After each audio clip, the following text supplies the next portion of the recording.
பாமுகம் பாட்டிவிலான தமிழ் வானொலி ஊடாக உறவுகளின் இணைய வருவது குடும்பம் குவலியம் நிகழ்ச்சியோடு தொகுப்போடு நகுலா சிவனான் அவர்கள் 2 அக்டோபர் மாதம் 2024 மற்றும் ஒரு புதன் காலை நேரலை பொழுதோடு இணைந்திருக்கின்றோம். இனிய காலை உற்சாக வணக்கம் நகுலா சிவனான் அவர்களை வாருங்கள். இனிதான காலை உற்சாக வணக்கம் வாணிமோகன். இனிதான காலை உற்சாக வணக்கம் அன்புறவுகளே. நீங்கள் பார்த்தும் கேட்டுக்கொண்டும் இருக்கும் இந்த நிகழ்வு குடும்பம் குவலியம். குடும்ப பிரச்சனைகள், பிள்ளைகளின் வளர்ப்பு முறை, கல்வி முறை போன்றவற்றை தாங்கி வரும் களமாக விரிகின்ற ஒரு பரப்பு குடும்ப குவலியம். புதன்கிழமை தோறும் உங்களை லண்டன் நேரம் 10 மணிக்கு அழைக்கக்கூடியது இந்த குடும்பம் குவலியம். பலவிதமான சூழல் மத்தியில் இருக்கின்ற பிரச்சனைகள் இவை போன்றவற்றை ஒரு ஆய்வு செய்து நாங்கள் கருத்துகள் வெளியிடும் களமாகவே இது விரிவடைகின்றது. அந்த வகையில் இந்த மாதம் ஆசிரியம் போற்றும் மாதமாக இருக்கின்றதை அதிபர் அறிவித்திருந்தார். நிச்சயம், அதாவது உலக ஆசிரியர் தினம் அக்டோபர் 5 வருகிறது. அதனை முன்னிட்டும் இன்றைய தலைப்பு அந்த ஆசிரியம் பற்றித்தான் வரப்போகிறது. எனவே ஆசிரியர்கள் எப்படி சொல்லுவார்கள் என்றால், ஆசு சக இயர். ஆசு என்றா குற்றம், இயர் என்றா நீக்குபவர். குற்றம் நீக்குபவர் தான் ஆசிரியர். அவை அந்த ஆசிரியரும் மாணவர்களுடைய உறவு நிலை என்பது வாழ்க்கையில் மிக தேவையான ஒன்றைத்தான் நாங்கள் இன்றைக்கு கொண்டு வந்திருக்கோம். அதை பற்றி பேச போகிறோம். 987வது இன்றைய குடும்ப குவலியத்தின் தலைப்பு. அதற்கு முதல் தோல்விகளை கண்டு ஆணி போல் நாங்கள் அறிய வேணும் என்று சொல்லுவார்கள். காரணம் என்னென்றா, தோல்வி எங்களை முடக்கி விட்டதென்றால் எங்களால் வெற்றி பெற முடியாத ஒரு நிலை வந்துவிடும். அவை வரும் தோல்விகளை நீக்குமிழிகள் மாதிரி, நீக்குமிழிகள் உடனே உடைந்துவிடும். நீர்க்குமிழிகளாக எடுத்துக்கொண்டு அதனுடைய சாராம்சத்தை நீங்கள் சீர்தூக்கி பார்த்தால், ஏன் இந்த தோல்வி வந்தது, எப்படி வந்தது என்று அறியக்கூடிய வாய்ப்பு உங்களுக்கு கிட்டும். அப்படி பார்க்க ஆணியில அதாவது தோல்வியை ஆணியில் அறை, கல்வியை ஏணியில் ஏற்றிவை. ஏன்னா அது ஏணி எப்போதும் உயர்ந்து கொண்டே செல்லும் என்ற ஒரு என் அனுபவத்தில் வந்த ஒரு விடயத்தை உங்களுக்கு சொல்லிக்கொண்டு, இப்ப இந்த குடும்ப கோயிலம் கொண்டு வந்திருக்கிற தலைப்பு எப்படி என்றால், ஆசிரியரின் கற்பித்தல் சேவை உங்கள் வாழ்க்கையிலும் இன்றைய காலங்களிலும் அந்த ஆசிரியர்கள் இடர்படும் பிரச்சனைகள். இப்ப நாங்கள் கற்ற காலத்தில் எங்கள் ஆசிரியர்களுக்கும் மாணவர்களிடையே உள்ள தொடர்பும் இப்ப உள்ள பிள்ளைகளுக்கும் பெற்றோருக்கும் ஆசிரியருக்கும் உள்ள தொடர்புகளில அந்த பிரச்சனைகள் எப்படி, அவற்றை எப்படி அணுகலாம் நிறைய கேள்விகளை கேட்டுக்கொண்டிருக்கிறார்கள். ஆசிரியர் மாணவர் சந்திப்பு, மற்றது ஆசிரியர்களுக்கு தனிப்பட்ட சந்திப்புகள் எல்லாம் வைக்கிறார்கள். கற்பித்தல்ல உள்ள குறைபாடுகள், பிள்ளைகளுடைய அணுகுமுறைகள் போன்றவற்றில இன்றைக்கு நாங்கள் சரியான கத்தி போல இருக்க வேண்டிய தேவை இருக்கிறது. மாறி ஒன்று சொல்லிவிட்டோம்டா எல்லாமே முடிஞ்சிடும் மாதிரி போய்விடும். அதாவது பிள்ளைகள் மிக பிடிப்பாக இருக்கிறார்கள். காரணம், தொழில்நுட்ப தகவல் திறன் கூடிய குழந்தைகள் மத்தியில இன்றைய ஆசிரியருக்கு பெரும் சவாலா இருக்குது. அதுவும் தமிழ் மொழி கற்பிக்கிற ஆசிரியருக்கு இன்னும் பெரிய ஒரு சவால் காத்திருக்கக்கூடிய வாய்ப்பு இருக்குது. நான் பரிசுக்கு சென்றிருந்த நேரம் பஸ்ஸில் வர வேண்டிய பயணத்தால் எனது இடத்தில் இருந்து அந்த பஸ் தரிப்பு நிலையம் பேசி என்று சொல்வார்கள், அந்த இடத்துக்கு போனேன். என்னை ஏற்றி கொண்டு வந்தது ஒரு 19 வயது ஒரு ஊபர் டிரைவர். அப்ப அவர் தமிழ் நன்றாக கதைக்கிறார். அவர் தமிழ் தான், முஸ்லிம் தமிழ். ஆனால் அவருக்கு எழுத வாசிக்க ஒன்றும் தெரியாது. ஆனா இப்ப அவருக்கு கவலைப்படுற யூனிவர்சிட்டியில படிச்சு தான் இந்த தமிழை படிக்கையிலேயே படிச்சிருந்தா இன்னும் எனக்கு இப்படி ஒரு தமிழாக்கள் வரிக்குள்ள சில ஏதாவது ஒன்றை காட்டிக்க வாசிக்கக்கூடியதா இருந்திருக்குமே என்று. ஆகவே அந்த மொழி என்பது மிக முக்கியமானது. விழி போல குழந்தைகளுக்கு எப்போதும் ஊட்டுங்கள். எதிர்காலத்தில் ஒரு குறிப்பிட்ட வயது வந்தோன்னா திருப்பி குழந்தை உங்களை கேட்கக்கூடிய வாய்ப்பு வருகிறது. அப்படி பார்த்தீங்களா இருந்தால் எங்கள் ஒரு ஆசிரியர் எப்போதுமே விழிப்பாக இருக்க வேண்டிய தேவை வருகிறது. மற்றவர்களுக்கும் உதவி செய்து வாழ வேண்டிய ஒரு தேவை இருக்கிறது. அந்த நிலையில இன்றைக்கு பாடசாலையில் எடுத்தோம்னா, நாங்க படிச்ச கல்வி மிகவும் பயம் உறுத்தி, அதே நேரம் மரியாதை நிமித்தம் கற்ற கல்வியை நாங்க நினைச்சு பார்க்கிறோம். நீங்க எல்லாரும் அப்படித்தான். ஆனால் இன்றைய மாணவர்களோட நாங்க கற்பிக்கும் போதோ அவர்களுக்கு வித்தியாசமா தான் கொடுக்கணும். அவை உங்களோட அனுபவத்தை நீங்க பகிர்ந்து கொள்ளலாம், பாருங்கள் என்று உங்களை அன்பாக கேட்டுக்கொள்கிறேன். யார் முதல் பேச போறீங்க? ஜியாக்கா நிக்கிறீங்கள், வாங்கோ. நீ வணக்கம் கலைவாணி மோகன், வணக்கம் நவல சிவநாதன். வணக்கம். வணக்கம் வணக்கம். இந்த மாதம் ஆசிரியர் தினம் தானே, ஆசிரியரை போற்றுவோம், ம், ஆசிரியர் மான் போற்றுவோம் என்று அதிபருடைய இதையும் அறிந்து கொண்டோம். உண்மையாக ஆசிரியர்கள் இல்லாமல் உலகமே வாழ முடியாது. எந்த ம். பெரிய பதவியில் இருந்தாலும் இந்த ஆசிரியர் படிச்சுட்டு தான் வெளியில் வரலாம், என்ன உத்தியோகம் ஆமா. பார்க்கலாம். எதுலேயோ சரி, எந்த விவசாயம் சரி, பெரிய பதவியில் இருக்கிற மந்திரிமார் சரி, கட்டாயம் கல்வியை கட்டாயம் படிக்கணும், தகுந்த முறையில் படிக்கணும். இப்போ ஆசிரியர்களோட சொல்லவே அந்த காலத்தில் நாங்கள் ஆசிரியரை மதித்து நடந்தோம். அந்த அணுகுமுறையெல்லாம் அவர்களுக்கெல்லாம் அன்பாக எங்களை அணைத்தார்கள், சொல்லித்தந்தார்கள். இப்போது அப்படி இல்லை தானே. ஏனெண்டா இப்போ தொழில்நுட்பம் வந்தபடியாக இழிவோர் இப்போ அதுக்கான இதுகளை அதில் படித்து கொள்கிறார்கள்.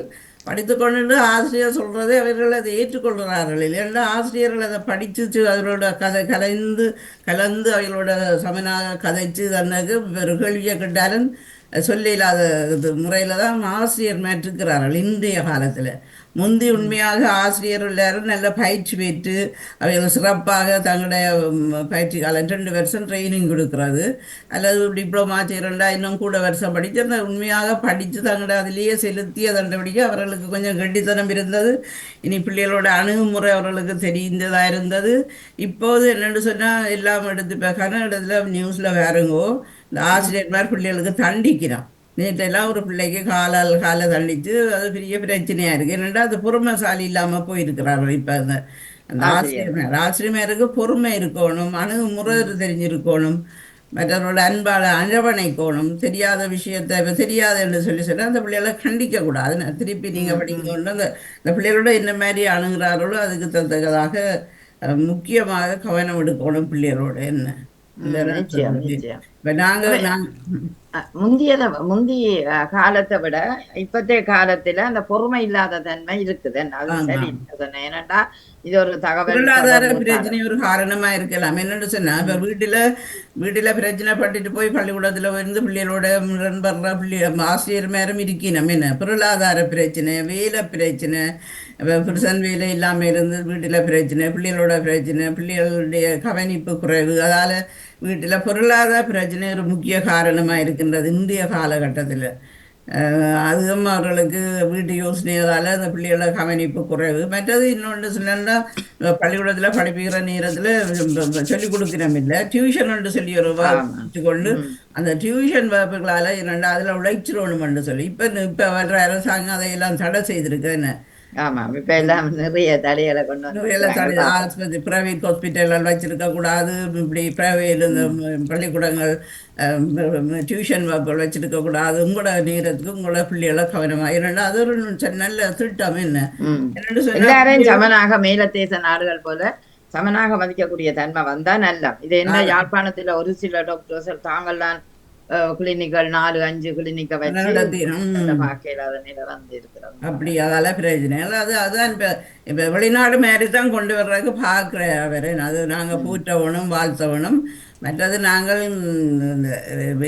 என்னதான் இருந்தாலும் அடிபட்டாலும் குத்துப்பட்டாலும் என்னன்னா கல்வியை நாங்கள் கட்டாயம் கற்க வேண்டும். என்ன நிச்சயம். என்ன கஷ்டம் இருந்தாலும் சில விவசாய பிள்ளைகளை பாருங்க, பிள்ளைகள் எல்லாம் கஷ்டமாக இருந்தாலும் கூட இந்த தகப்பன்மார் ஐயோ நாங்கள் இவ்வளோ கஷ்டப்பட்டு இந்த வயலுக்குள்ள நடந்து கஷ்டப்படுகிறோமே என்றாலும் எங்களோட பிள்ளைகளை படிப்பிச்சிடணும்னு சில விவசாயம் செய்கிற மக்கள் அந்த தகப்பன்மார் அந்த பிள்ளைகளுக்கு கஷ்டப்பட்டு அந்த பிள்ளைகளை படிப்பிக்கிறார்கள். என்ன இன்னும் என்ன அவைக்கு அந்த கல்வி என்றது படிச்சு முன்னேற வேணுமென்று அந்த விவசாயிகளை தங்களோட பிள்ளைகளை ஊக்குவிக்கிறத பார்த்துருக்கிறோம். என்ன உதாரணம் என்று சொல்லி நான் ஒரு உதாரணத்தை ஒரு இதில் படித்திருந்தேன். என்னென்னா ஒரு வகுப்பில் பிள்ளைகளுக்கு எழுத சொன்னதாம். ஒரு வகுப்பில் ஆசிரியர் சொன்னாராம், அம்மாவை பற்றி எழுதுங்கோன்னு சொல்லி கட்டுரை எழுதுங்கோன்னு சொல்லி. அப்போ ம். அந்த ஒரு பையன் என்ன செய்தான், அந்த தாயில தகப்பன், நான் விவசாயிற தகப்பன். இப்போ ம். தகப்பனை பற்றி தான் எனக்கு அம்மாவும் அப்பா இல்லாமல் அப்பா தான் இவ்வளோ கஷ்டப்பட்டு உழைக்கிறாருன்னு நல்ல சுரமான தகப்பனை பற்றி தன்னை வில்லன் எழுப்பி விடுறது, அவர் விவசாயத்துக்கு போகிறது, தன்னை கொண்டு வந்து பள்ளிக்கூடத்துக்கு காசு எடுத்து கஷ்டப்பட்டு உழைச்சி தான் எனக்கு அந்த காதில் நல்ல ஒரு கட்டுரை எழுதினதான். அப்போ எல்லாரும் எடுத்துப்பாங்க அந்த 10 கட்டுரைகளை எடுத்து 10 மாணவர்களின் கட்டுரை எடுத்துப்பாங்க. இந்த பையன் கட்டுரை தான் சிறப்பாக இருந்தால் என்னென்னா தன்னோட அப்பா தன்னை இவ்வளோ கஷ்டப்பட்டு காசை தந்து எனக்கு படிப்பிக்கிறேன், நான் கட்டாயம் படித்து முன்னேறத்தான் எனக்கு விருப்பம் என்று எழுதியிருந்ததான். அப்போ அந்த கட்டுரை அவைகள் எடுத்து வச்சுட்டு உடனடியாக இவர்களுக்கு சங்கம் வைக்கிறதானே, மாணவர் கூட்டம் வைக்கிறானே, அப்போ எல்லாரும் வாங்கன்னு சொல்லி அப்போ தகப்பனை வர சொல்லி தகப்பனை தான் மேடையில் கூப்பிட்டு வாழ்த்தியதை நல்ல கட்டுரை என்று சொல்லி பரிசு கொடுத்தா. அப்படியே அந்த உணர்ந்து விவசாயம் செய்கிறவர்கள் ஆட்கள் கட்டாயம் இப்போ இவியல் பணமுள்ள ஆட்கள் என்னென்னா டியூஷனை கொடுத்து டியூஷனுக்கு காசை கொடுத்து பிள்ளைகளுக்கு கடைசி நேரத்தில் கஷ்டப்படுங்கள் அந்த பிள்ளைகள் என்ன இல்ல அந்த டியூஷனுக்கு போய் அந்த ஆசிரியர் கற்பிக்கிறதால அந்த பிள்ளைகளை கூட கவனிக்கிறாரு ஒழிய இந்த பள்ளிக்கூடத்தில் உள்ள சிலபஸோ இந்த பள்ளிக்கூடத்தில் உள்ள பிள்ளைகளுக்கோ எப்படி அவர்களுக்கு சொல்லிக் கொடுக்குறன்றதுக்கு இவருக்கு நேரம் இல்லை. அதனால போய் அங்க பிள்ளைகளோட முரண்படக்கூடிய வாய்ப்பு சில ஆசிரியர்களுக்கு வந்து எல்லாம் படிச்சு தாங்களாவே டியூஷனுக்கு போகாம படித்த பிள்ளைகளும் பெரிய அனுராவை பாருங்க, அனுரா எல்லாம் தான் படிக்க இல்லையா அமேன தான் என்னண்டா அந்த என்ன வேலை செய்ததான் தானும் தன்னோட அவர் நிலத்தை வந்து வெட்டுறது 20 யூரோவுக்கு வெட்டுறேன் அவ்வளவு வருமாப்பட்டாமா வெட்டி 20 ரூபாய்க்கு வெட்டி பாங்க அது மாதிரி வெட்டி அதனால தன்னுடைய நண்பர்களும் பலர் படிக்க இல்லை என்று சொன்னார். படிக்க இல்லை வெள்ளம் குடிச்சு போதான்னு போனவைகள் தானா மற்ற தற்கொலை செய்த ஆக்களும் இருக்கணுமா தான் அதை கஷ்டப்பட்டு உழைச்சி தண்டடியா தனக்கு அப்படி எல்லாரும் பாடுபட்டவன் பட்டம் பெறுவான் என்று சொல்வார்கள் என்ன. ஆனா பாடுபட்டவன் பட்டம் பெறுகிறவன சமுதாயம் ஏற்றுக்கொண்டா தானே சில நேரம் சமுதாயமே எரிச்சல்ல சில சூழ்ச்சிகளை செய்து சில பேரை பாடுபட்டவன் பட்டம் பட்டம் மட்டும் பெற முடியாது. பட்டம் பெற்றாலும் அந்த சமுதாய மத்தியில கடமையாற்ற உள்ளன்போடு வரவேற்க வேணும். என்னுடைய நல்ல உண்மையாக ஆசிரியர்கள் தங்கள் உணர்ந்து தங்களோட பிள்ளையாக நினைத்து அந்த மாணவர்களை அவர்கள் படித்து வந்தார். உண்மையாக நல்ல ஆசிரியர்கள் தொடர்பு சிறப்பாக அமையும், பிள்ளைகளோட வருங்காலம் சமுதாயம் சிறப்பாக அமையும். நன்றி. மிக்க நன்றி ஏக்கா. நீங்க சொன்ன பொருளாதார பிரச்சனை இன்றைக்கு ஆசிரியர்களுக்கு நிறைய இருக்கிறது. அதே நேரம் பொறுமை என்பது இல்லாததுனால அவர்கள் அந்த இறுதி வரையும் அந்த கற்றல் தொழில இருக்க முடியாம சில ஆசிரியர்கள் இருக்கிறார்கள். அதாவது குழந்தைகளோட இவ்வளவோ பொறுமையை செலவழித்து அந்த கற்பிக்கும் போதுதான் குழந்தையின் மனதில் அது பதியும். உதாரணத்துக்கு சரியா இருக்கும், அணுகுற முறை சரியா இருக்கும். அதான் சரியா சொன்னீங்க. அதாவது அணுகுமுறை என்றா ஆசிரியர் கொடுக்கிறதும் மாணவன் எடுக்கிறதும் சமனாக இருந்தால் வெற்றி பெறலாம். அங்க மாணவனுக்கு விளங்கவில்லை, ஆசிரியர் ஏதோ சொல்லி போட்டு போறாருன்னா அங்க பிரச்சனைகள் உருவாக்கப்படும். அப்ப இதனால இந்த காலத்துல சண்டிக்க முடியாது. முந்தையெல்லாம் நாங்க இந்த சோக்கு கட்டியால எறிஞ்சு வாங்கினது இருக்குது, டஸ்டரால எறிபட்டு வாங்கினது, டீச்சர் மேல அப்படி செய்தாக்களும் பொறுமையா எறிகிறது. மற்றது அடிச்சதும் இருக்குத்தானே, தண்டு காதுல முறுக்குனது அப்படியெல்லாம் நாங்க அனுபவிச்சோம். நாங்களாம் வெளியில போயிருந்து முழந்தால தண்டனை அனுபவிச்சோம். இப்ப அப்படி செய்ய இயலாது. என்னடா செய்த அதிலும் ஒரு இப்ப எங்களுக்கு அடிச்சு படிப்பிச்சபடியா இன்றைக்கு நாங்கள் அந்த பாடத்தை சொல்லுறோம். அந்த அவ்வளவுக்கு பாடமா இருக்கு. அதுவும் ஒரு காலத்துல ஒவ்வொரு கல்வியை பெறுவதற்கு காரணமா இருக்கு. அதை விட ஒழுக்கஞ்சார்ந்த கல்வியை நாங்க கற்று இருக்கிறோம். ஆனா இப்பத்த பிள்ளைகள் எடுங்கோ எல்லாம் முறிச்சு வாழப்படுத்த தீத்துற மாதிரி ஏன் நீங்களும் செய்து பாக்குறேன் தானே ஆசிரியர் எதிர்த்து கேட்கும். அது நான் செய்ய மாட்டேன், நிக்காபக்காயின லுஸ்ட், எனக்கு வந்து லுஸ்ட் இல்லை, விருப்பம் இல்லை, நான் செய்ய மாட்டேன், இப்படியே இருக்குது. அன்றைக்கு ஒரு சின்ன கேட்கிறேன், தமிழ் படிக்க உங்களை விருப்பம், நான் எத்தனை தமிழ் படிக்க விருப்பம்னா டொச்சில நான் சொல்லுது நான் கதவை கூட்ட போறேன்னா இதெல்லாம் விருப்பம் இல்லை. ஆனா பள்ளிக்கூடத்து வந்திருக்கு. அப்ப சின்ன வயதிலே இருக்குதுகள் ஆசிரியரை. அப்ப எப்படி ஆசிரியர் அவ்வளவு பொறுமையா அவர்களோட போறதுன்றது கஷ்டமான தொழில் ஆசிரியர் தொழில். ஆசிரியர் தொழில் மருத்துவ தொழிலும் மிக மிக கஷ்டமானதுதான். ரெண்டையும் நாங்கள் எங்களுக்கு கிடைச்சா அதை பொறுமையோட ரெண்டும் சமுதாயம் மத்தியில ஒரு மக்களுக்கான சேவை செய்கிற தொழில் தான். ரெண்டும் மக்களை உயர்த்துறது, அவர்களுடைய போய் அனுபவிச்சா தான் தெரியும். அந்த அதுல அனுபவிச்சுட்டு அதை பார்த்தா தான் தெரியும் என்ன மாதிரி நாங்கள் பழகணும், அவர்களோட நாங்கள் என்ன மாதிரி அவங்களோட. இது சில பேர் வெட்டொண்டு துண்டொண்டு ஏதோ கத்திக்கொண்டு இதாண்டு படிப்பிச்சாலோ அல்ல கத்திக்கொண்டு சொன்னாலோ அவையெல்லாம் காதில இருமோன்னு கேட்டா இல்லவே ஒரு தரக்குமே பிடிக்காது. அதுல பொருளும் இராது, இதுவும் இராது, ஒன்றும் இராது. நன்றி, வணக்கம். மிக்க நன்றி. அமைதியாக இருக்க வேணும் என்பதையும், அதே நேரம் பொருளாதார பிரச்சனை பொறுமை இத்தனையும் ஆசிரியர் பேண வேண்டும் என்பதை அவர் அழகாக சொல்லியிருக்கிறார். நிச்சயமான உண்மையான விடயம். ஏனென்றால் பொறுமைதான் ஒரு மனதில் அமைதியை ஏற்படுத்தும். அப்பதான் அமைதியாக அந்த குழந்தைக்கு நாங்கள் கற்பிக்கக்கூடிய சூழல்ல அந்த ஆசிரியர் இருப்பார். பாருங்கள், அடுத்து நேவிசக்கா சொல்ல போறீங்களோ? நேவிசக்கா வாங்க. நேவிசக்கா வணக்கம். வணக்கம் வாங்கதான். அவர்களுக்கும் அவர்களுக்கும் அதிக காலை வணக்கத்தை கூறுகிறேன். அதில் உங்களுக்கும் வாழ்த்துக்களை கூறிக்கொண்டு ஆசிரியர் அந்த காலத்து ஆசிரியர்களையும் இந்த காலத்தின் ஆசிரியர்களுடைய வேறுபாடுகளையும் மாணவர்கள் அந்த அவர்களுடைய நிலைப்பாடுகளையும் அந்த நாட்களில் இருந்த நிலைப்பாடுகள் இந்த காலத்திற்கு நிலைப்பாடுகளை பற்றி நானும் ஆசிரியரிடம் கல்வி கேட்ட ஒரு மாணவியாக என்னுடைய பள்ளி நாட்களை நினைவிட்டுக் கொண்டேன். அந்த நாட்களில் நாங்கள் பாடசாலையில் படிக்கும்போது சிஸ்டர்மார்கள் அதிகமாக எங்களுக்கு ஆசிரியராக இருந்தவர்கள் சிஸ்டர்மார் கன்னியர்கள். கிறிஸ்டியன் நாங்கள் கண்டா கூட சிஸ்டர்ஸ் இருந்தவையா. பெண்கள் பாடசாலையில தான் படித்தோம். அப்போ டீச்சர்ஸ் மாதிரி தான் அநேகமாக பெண்கள் தான் ஆசிரியர்களாகவும் இருந்திருக்கிறார்கள். எங்களுக்கு ஒவ்வொரு பாடங்களுக்கும் அந்த காலத்துல ஒவ்வொரு ஆசிரியர்கள் எங்கள் வகுப்பறைக்கு அவர்கள் வருவார்கள். இல்லாத அவர்களுடைய வகுப்பறைக்கு நாங்கள் சென்று அந்த பாடங்களை கற்றுக்கொள்ளக்கூடியதாக இருந்தது. ஆசிரியர் இருந்தாலே எங்களுக்கு ஒரு பயமும் ஒரு மரியாதையும் அந்த காலத்தில் எங்களுக்கு இருந்தது. அவர்களுக்கு முன்னாடி நாங்க பண்பாடு இல்லாமல் நடக்க மாட்டோம், பண்பாடற்ற பேச்சுகளையும் பேச மாட்டோம். அந்த நாட்கள்ல அடியும் விழுகிற காலங்கள் தான் அந்த நாட்களில். இந்த காலங்கள் அந்த காலங்களில் அடி விழுகிறது. அப்ப எங்களுக்கு ஒரு பயபக்தி, அடித்தாலும் எங்களுக்கு ஒரு பயபக்தி ஒன்று இருந்தது. ஆசிரியர் இருந்தால் அவர்களுக்குரிய மரியாதையை நாங்கள் கொடுக்க வேண்டும், கண்ணீர் இருந்தால் அவர்களுக்குரிய மரியாதையை நாங்கள் கொடுக்க வேண்டும். அந்த பயபக்தியோடு நாங்கள் பாடங்களை படித்தோம். ஆனால் பயபக்தியோடு இருந்தாலும் அன்பு காட்ட வேண்டிய இடத்துல அவர்கள் அன்பு காட்டித்தான் எங்களை அந்த காலத்துல வளர்த்தெடுத்தார்கள். பாடசாலைகளில் பொறுமையோடு அன்பு காட்டி வளர்த்தெடுத்தார்கள். அந்த ஆனாலும் எனக்கு ஒரு கேள்வி அப்ப இருந்தது.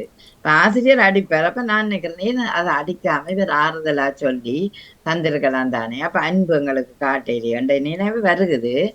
ஆனால் பேந்து நாங்கள் இப்ப பாக்குறோம், அந்த அன்பு காட்டி இருந்தால் மனதுல வச்சிருக்கிற வீதம் குறைஞ்சிருக்கும். ஆனா அடிச்சு இப்படித்தான் நீ இதை படிக்கணும்டா இப்பவும் ஞாபகமா இருக்குது. ஒரு பய உணர்வு இருக்கும் போது நாங்க தவறு செய்யறதுக்கு எங்களுக்கு அது வாய்ப்பு இருக்காது. தவறு செய்யும் போது எங்களுக்கு வாய்ப்பு இருக்காது. இப்ப எங்களோட காலங்களெல்லாம் நாங்க ஒரு பருவம் அடைந்த பிறகு எங்களுக்கு இந்த இயல்பான குணங்களால நாங்க ஞாயிற்றுக்கிழமையில பூச முடிஞ்சது பின்னத்துல வழிபாடுகள் கோயில்ல அது முடிஞ்ச கடற்கரைக்கு போயிடும். அந்த பெண்கள் கூட்ட வகுப்பு தோழிகள் தான் போகும்போது அது எங்களோட கூட்டத்துக்குள்ள இந்த ஒரு கள்ள ஆடு மாதிரி உண்டு. அது சொல்லி கொடுத்தா என்ன வச்சாங்க இருக்கும்போது எல்லாத்தையும் சொல்லி கொடுத்தோம்னு சொன்னா அடுத்த நாள் எங்களை ஸ்டேஜ்ல வச்சுதான் எங்களை விசாரிப்பார்கள்.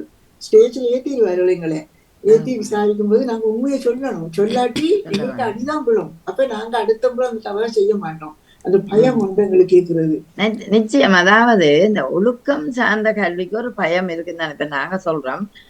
நீங்கள் களவெடுத்தால் இறைவன் உங்களுக்கு தண்டனை தருவது, அதனுடைய களவெடுக்காம இருங்கன்னு. அது என்னென்றால் அந்த பிள்ளைய அந்த நேரத்துல சரியாக கொண்டு வருவதற்கு நாங்கள் ஒன்றில் சில தண்டனைகள் இல்லது சில நம்பிக்கைகளை விதைக்க வேண்டியதா இருக்கல்லோ. அதை விதைக்காம விட்டா இப்ப எத்தனை பிள்ளைகள் கடவுள் பக்தியே இல்லை. இப்பதே குழந்தைகள் இப்ப சாமி இப்ப போறையில விபூதி பூசறையில இல்ல அதுல நம்பிக்கை இல்லை எல்லாம் அப்படி நிக்குதுகள். அப்ப அதுகளுக்கு காரணம் சின்ன வயதுல இந்த நம்பிக்கை பலத்தை ஊட்டாம. ஆனா அப்படியான பிள்ளைகள் கவனிச்சுதல் நிறைய இருக்குது. கவனம் இல்ல. இறைவன்பால் அன்பு கொண்டு அந்த நேரிய ஒரு சிந்தனைக்கு வரைக்கும் அந்த பிள்ளையும் அந்த சிந்தனைகளை ஒருமுகப்படுத்தக்கூடிய வாய்ப்பு வருது. என்னக்கா அப்படித்தானே? வெளியில நாங்க இப்படித்தான் அந்த தாறுமாறாக ஒழுக்கம் இல்லாம அப்படி நடந்தாலும் அந்த பாடசாலை படி ஏறும் போது எங்களுக்குள்ள ஒரு பயபக்தி ஒரு பயமும் ஒரு பயபக்தியும் வந்துடும். அப்ப நாங்க அவர்களுக்குள்ள அடங்கித்தான் அந்த வாழ்க்கையை நாங்க கொண்டு நகர்த்தி கொண்டிருந்தோம். திருவிழத்தனமாக சில விளையாட்டுகளை செய்தாலும் அவர்கள் சில நேரங்கள்ல அவர்கள் பெற்றோரை அழைப்பார்கள். இப்படி கண்டுச்சுன்னா பெற்றோர்களை அழைத்து வீட்டுக்கு அந்த பாடசாலைக்கு வருவார்கள். பெற்றோர்கள் கூட்டிக்கொண்டு வரணும். நாங்க வரும்போது எங்களையும் வச்சு பெற்றோருக்கு முன்னால நாங்கள் செய்ய தவறுகளையும் அவர்கள் பெற்றோருக்கு சொல்லிக் கொடுப்பார்கள். சொல்லிக் கொடுக்கும் போது அப்ப அவர்கள் எங்களுக்கு வீட்டிலையும் அந்த ஒரு பயம் வரும், பள்ளிக்கூடத்திலையும் எங்களுக்கு ஒரு பயத்தை அது தந்துவிடும், பயவாக்கிவிடும். அந்த ஒரு பயபக்தியோடு தான் நாங்கள் வந்தோம். ஆனா இன்றைய கால சூழல்களில பிள்ளைகளுக்கு பள்ளிக்கூடத்துல ஆசிரியருக்கு சம உரிமை கொடுத்த மாதிரி பிள்ளைகளுக்கு இப்ப பிள்ளைகள் பெற்றோர் ஆசிரியருடைய பேரை சொல்லி அழைக்கிற அளவுக்கு இங்க இருக்குது இந்த வாழ்க்கை. பேரை சொல்லி அழைக்கிறது, அந்த அவருடைய பாசையில நீ நான் அந்த கதைக்கிறதெல்லாம் இந்திய சம்பிரதாய நடவடிக்கைகளாக இருந்தாலும் அவர்களுக்கு ஒரு பயபக்தியும் ஒரு ஆசிரியரோட ஒரு மதிப்பும் இல்லாத போக காரணமும் அந்த ஒரு தன்மையாக இருக்கலாம் தான் நான் நினைக்கிறேன். நம்மளுக்கு நித்திர வருகிறா? இல்ல இல்ல களைப்பா இருக்கிறீங்களா? இல்ல அது கொஞ்சம் கண்ணை மூடிக்கிட்டு இருக்கிற மாதிரி இருந்தது. நித்திர அப்படி இருந்ததா கீழே வகையில் நித்திர இருந்ததுல நித்திரதா நித்திரதான் ஏன் அப்படி அவமானப்படுத்துறியா பாருங்க. இல்ல தூங்குறீங்க. நான் அவமானப்படுத்தல, தூங்குறீங்க. அக்செப்ட் பண்ணுங்களேன். தூங்கி கொண்டிருந்தீங்க. அதான் கேக்குறாரு அவரு. இதான் அவமானம் இதுல இருக்குது. இல்ல அவமானமே நாங்க படுத்துறோம், நீங்க தூங்குறீங்க. அவர் கேட்கிறார், நானும் அதை மட்டும் சொல்றேன். ஐயோ இல்ல, நீங்க சுகம் இல்லையா, உடம்பு என்ன இல்ல உடல் கொஞ்சம் சரி இல்லத்தானே, பரவாயில்ல. அப்படி சொல்லாமே அதான் நாங்க உசாரா இருக்கத்தானே. அந்த கண் தூக்கமா இருந்த மாதிரி தான் இருந்தது. இப்பதான் கேட்டேன் என்னண்டு. அப்ப அந்த பிள்ளை இங்க இப்போதைய பிள்ளைகளுக்கு அந்த பயபக்தியும் இதுவும் இல்லாம போற காரணம் அது இங்கத்தைய வழிமுறை நடைமுறை வாழ்க்கை அப்படின்னு அழிக்க இயலாது. இந்த மாணவர்களுக்கு ஆசிரியர்கள் அழிக்க இயலாது, பயமுறுத்த இயலாது. இப்பத்திய கல்வி திட்டத்துல கொஞ்சம் பயம் இயலாது. இதெல்லாம் சுதந்திரமாக இருக்கும்போது பிள்ளைகள் தங்களுடைய சுதந்திரத்தை வகுப்பறையிலையும் ஆசிரியர்களுக்கு எடுக்கக்கூடிய சந்தர்ப்பங்கள் தான் அதிகமாக இருக்குது இங்க இந்த நாட்டில். எல்லாத்தையும் எதிர்த்து நீங்க ஒன்று சொன்னீங்கன்னு சொன்னா அதை எதிர்த்து கேட்கறதும் இருக்குது. அதுல நன்மைகளை உணர்ந்து கொள்ள தன்மை இல்லாம ஏன் இப்படி நீங்க பேசுறீங்கன்ற ஒரு எதிர்த்து வர தன்மை இருக்குது. உண்மையிலேயே இந்த காலத்து ஆசிரியர்களின் பாடு கஷ்டம்தான். ஆனா அவர்களும் ஆசிரியர்களும் கொஞ்சம் யோசிக்கத்தான் வேணும். கொஞ்சம் அவர்களுக்கு பாருங்க, அந்த பள்ளிக்கூடங்கள்ல டியூஷன் கொடுக்குற முறைகளை பாருங்க. வகுப்புல படிப்புல அவர்கள் அந்த டைமுக்கு அவர்கள் தங்களுடைய கடமை முடிஞ்சதுன்னு சொல்லிட்டு போறார்கள். ஆனா பிள்ளைகள் அதுகள் விளங்கிச்சுதோ விளங்கலையோ அதுகளுக்கு அதை பற்றி கேட்கக்கூடிய அளவுக்கு ஆசிரியர்களுக்கு பொறுமை இல்லை இந்த காலத்துல. அந்த காலத்துல அப்படி இருக்கு. எங்களுக்கு விளங்காட்டி நாங்க அவங்ககிட்ட போய் கேட்காம ஒரு பயபக்தியோட கேட்டு படிச்ச காலம் அது. என்ன கட்டாயம் விளங்க வேணுமென்ற ஒரு ஆசையோட இருந்த நாங்கள். இப்ப பிள்ளைகளுக்கு விளங்கினான்னு விளங்காட்டியன்னு கேள்வியும் கேளாது, கடமையை செய்துட்டு போயிடறாங்க. அந்த குறிப்பிட்ட மணிக்காதுக்குள்ள தங்களுடைய அந்த கடமை முடிய வேணும்ன்றதுக்காக ஏன் அப்படி இருக்கணும்னு நினைக்கிறீங்க? இந்த காலத்து சூழ்நிலை தானே, அந்த அவங்களோட சூழ்நிலைகளாக தான் இருக்கணும். என்ன சூழ்நிலைன்ற இந்த காரணம் சூழ்நிலை ஆகுது. நோமலான ஒரு வாழ்க்கை பட்டம் தானே. அந்த அர்ப்பணிப்பது இல்லாத மாதிரி ஆசிரியர்கள் அர்ப்பணிப்பு இல்லாத மாதிரி விரும்பி கேட்கறது குறைவு. விரும்பி கேட்கறது குறைவாயிருக்கு. பிள்ளைகளை சொல்றீங்க. ஆமா, பிள்ளைகளை விரும்பி கேட்கறதும் குறைவு. பிள்ளை அதான் கேட்கறதும் குறைவுன்னு சொன்னா அந்த ஆசிரியர்கள் கஷ்டம். ஆசிரியர்களை சொல்லி கொடுக்கிற தன்மைகளையும் இல்ல சொல்லி கொடுக்க கஷ்டமா இருக்குமாக்கா. அப்ப நீங்க படிக்க விருப்பம் இல்ல, சும்மா ஏனோ தானோண்டி இருக்கிறீங்க. அப்ப நாங்க இவ்வளவு கத்தி உங்களுக்கு சொன்னாலும் நீங்க அந்த நெவர் மைண்டா ஒரு ரியாக்ஷனை காட்டாம, ஒரு நாங்க சொன்னதுக்கு ஒரு எதிர்விளைவை காட்டாம இப்படியே இருந்தா இப்படி நாங்க சொல்லலாம். அப்படியும் இருக்கிறாங்களா? அப்படியும் இருக்குது, பிள்ளைகள் இருக்குது. அந்த காலத்துல நாங்க பாடசாலையில தூங்கி விழுந்தா அதுதான் நான் எடுத்தேன். நான் என்னென்றால் அன்றைய கல்வி முறைக்கும் அந்த நாங்கள் கற்பித்ததுக்கும் இன்றைய கற்பித்ததுக்கும் சரியான கஷ்டம். அதுல சூமில கற்பிச்சு பாருங்கோ, அதை விட கடினம் வேறு ஒன்றும் இல்லை. அது ஒன்று கீழே இப்படி இருக்கும், வேதம் வச்சு கொண்டு இருக்கும். நான் என்ன கேட்டான்னு திருப்பி கேட்க தெரியலையா, திருப்பி என்ன கேள்வி கேட்டதோன்னா அதுவும் தெரியாது. சரியா அதோ அப்ப நாங்க கதைக்க அது ஒன்று கதைக்க நாங்க ஒன்று கதைக்க அந்த நேரங்கள்ல பார்த்தோம்னா நீண்ட நேரம் கஷ்டமா இருக்கும் ஆசிரியர். வகுப்பறையில கற்பிக்கிறத விட ஒரு சூமில கற்பிக்கிற மிக மிக கஷ்டமா இருக்கும். சூமன் சொல்லும்போது இப்ப நேரடியாக நீங்க இல்ல முன்னாலே அப்ப அந்த பயம் அவர்களுக்கு இருக்காது. என்ன சொல்றீங்க? இப்ப வகுப்பறையில ஒரு பாடம் கற்பிக்கிறதுக்கும் வகுப்பறையில ஆசிரியர் முன்னால நாங்க கிளாஸ் ரூம்ல இருந்து நாங்க பாடம் கற்கிறதுக்கும் நீங்க சூமில சொல்றதுக்கும் அந்த பயமன்ற தன்மை இல்லாம தானே போகுது. இவர்கள் என்ன செய்தாலும் நீங்க ஒண்ணும் செய்ய முடியாது. நீங்க அவர்களை ஒண்ணும் செய்ய முடியாது. இவர் சூழ்நிலை இருக்கும்போது அந்த ஒரு காரணமாக இருக்கலாம். நேரடியாக ஒரு கிளாஸ் ரூம்ல ஒரு பாடம் நடத்தும் போது உண்மையிலேயே அது நல்ல அழகான ஒரு வகுப்பறையாகத்தான் இருந்தது எங்களுக்கு அந்த காலத்துல. இப்படி இந்த ஜூம் இந்த வளர்ச்சி முறையெல்லாம் அந்த காலத்துல இருக்கையில தானே. அதனால அந்த தொழில்நுட்ப வலு அதிகரிச்சு அறிவியல் சூழல் இருந்தாலும் பிள்ளைகள் கற்கிறார்கள் இல்லையே ஒன்றும் இல்லை. ஆனா குறைவா இருக்குது அந்த வீதம். முந்தின காலங்களில பயபக்தியோட படிச்ச அந்த ஒழுக்க கல்வி இன்றைக்கு பிள்ளைகள் மத்தியில இல்லை. இதுதான் காரணம். சொல்லலாம் நேரடியாக செய்வது. நாங்க வீட்டு பாடம் தந்தா நாங்க அடுத்த வீட்டு பாடம் கொண்டே போகணும், கட்டாயம் கொண்டே போகணும். அதாவது இடவிரவா நாங்க வீட்டு பாடத்தை நாங்க செய்திகள் தான் போகணும். அப்ப ஏன்னா நம்ம நேரடியாக உங்கள்கிட்ட சமர்ப்பிக்கிறோம். நீங்க ஆசிரியர் மட்டும் நாங்க சமர்ப்பிக்கிறோம். இல்லாட்டி எங்களுக்கு அந்த தண்டனை கிடைக்கும். எங்களுக்கு செய்யாட்டி எங்களுக்கு அந்த தண்டனை கிடைக்கும். அதாலதான் அந்த காலத்துல மாணவர்கள் ஒழுங்காக இருந்திருக்கிறார்கள் என்று நான் சொல்றேன். இப்ப நீங்க அது ஒழுக்கம் சார்ந்த கல்விக்கு முக்கியத்துவம் கொடுத்தவர்கள் சின்ன பள்ளிகள்ல தொடக்கம் அந்த நல்ல சமய நெறிப்பாடுகளோட வளர்த்து. ஆனா இப்ப சமய நெறிப்பாடே பிள்ளைக்கு தெரியாது, சொல்லிக் கொடுக்கறதும் இல்லை. வீட்டுல பாடசாலையில வந்தாலும் அவன் ஒழுங்கா இருக்க தெரியாததுக்கு ஒரு குழந்தைக்கு காரணம் வீட்டு சூழல் அப்படி அமையவில்லை என்றது நான் சொல்றேன்.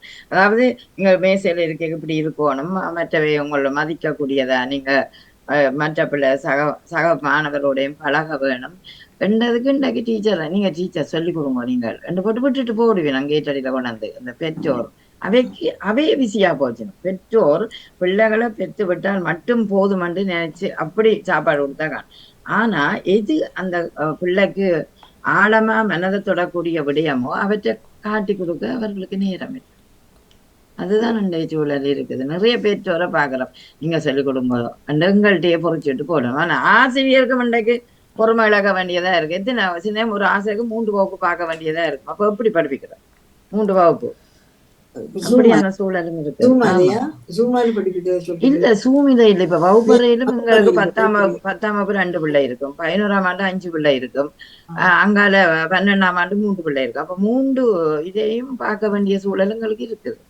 அந்த காலங்களையும் அப்படித்தான் இல்ல, அந்த காலங்கள்ல அப்படி இல்ல. ஒரு வகுப்பு மட்டும் தந்தினோம்னா அந்த வகுப்பை மட்டும்தான் ஆசிரியர் பார்ப்பார்.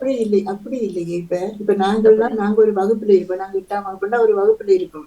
ஒவ்வொரு பாடத்துக்கும் ஒவ்வொரு ஆசிரியர் தான். அது சரி, அதான் அந்த வகுப்பு அவ்வளவுதான் இருக்கு. உங்களுக்கு அதுல 5ஆம் ஆண்டுன்னா 5ஆம் ஆண்டு தான். நீங்க 8ஆம் ஆண்டுக்கு அது நான் போய் இன்னொரு சப்ஜெக்ட்ல வைக்க செய்யறேன், அது வேற. இப்ப இது நாங்கள் அந்த பிள்ளைகளுக்கு படிப்பிக்கிற நேரம் 9 மணி தொடக்கம் 1:30 மட்டும் வேண்டாம், 3 வகுப்பு உண்டாவ படிப்பிக்கிறோம். அப்ப அந்த நவநாகரிக வளர்ச்சி, இந்த விஞ்ஞான வளர்ச்சியில பிள்ளைகள் தாங்கள் அறிகிறது கணக்கு என்ன நினைக்கிறாங்களோ தெரியல. அதனால அந்த ஆசிரியர்களுக்கு மதிப்பு கொடுக்காமலும் அவர்கள் சொல்வதை கேட்காமலும் அவர்கள் இருப்பது இந்த காலத்து விஞ்ஞான வளர்ச்சியில தான் சொல்லலாம். ஏன்னா தாங்க இவங்க என்னத்தை எங்களுக்கு சொல்லி தர்றது, நாங்க சொல்லி தர்றது, நாங்க இதுக்குள்ள இந்த ஜூம் வழியா இந்த இதுல டெலிபோன் வழியாக இன்டர்நெட் வழியாக நாங்க அறிஞ்சு கொள்ளலாம் தானே, அப்படி ஒரு நினைப்பு அவர்களுக்கு இருக்கலாம் தானே. ஆனா அதே நேரத்துல இந்த யூனிவர்சிட்டி அதை எடுத்து பாருங்க, ஒரு கோடுக்குள்ள அவங்களுக்கு பாடம் நடக்கும், நேரடியாக சொல்ல மாட்டார்கள், திரையில ஓடும். மாணவர்கள் தானே கவனம் எடுத்து அதை படிக்கிறார்கள். அவர்கள் படிச்ச எத்தனை பிள்ளைகள் இப்ப நல்ல நிலைமைக்கு தான் யூனிவர்சிட்டில இருந்து திறமையான மாணவர்களை நாங்க இதுல சொல்லல. அவங்களுக்கும் திறமையாகத்தான் இருப்பாங்க. இந்த மெல்ல கற்போர், விரைவாக கற்போர், அதிவிரைவாக கற்போர் இருக்குத்தானே எங்கட இதுல. அப்ப விரைவாக கற்கிற பிள்ளைகள் ஓகே, அவை எப்படியோ இயல்பில கட்டிக்காரரா இருக்கணும், போடிக்கலாம். ஆனா இந்த மெல்ல கற்போரும் மத்தியம் இதுல கற்போரையும் எடுத்தமெண்டா கஷ்டமா இருக்கு அவர்களுக்கு கொடுக்க ஆசிரியர். அதனால ஆசிரியருக்கு மாணவருக்கும் இடையில ஒரு இடர்பாடு வருகுது இல்லை எங்களுக்கு. நாங்க உங்களுக்கு வடிவா சொல்லி தரோம், ஆனா நீங்க கற்காம அடுத்த நாள் வந்து இப்படி அந்த கேள்விக்கு பதிலும் செய்யல விளங்கேது என்று சொன்னா இப்படி இருக்கு.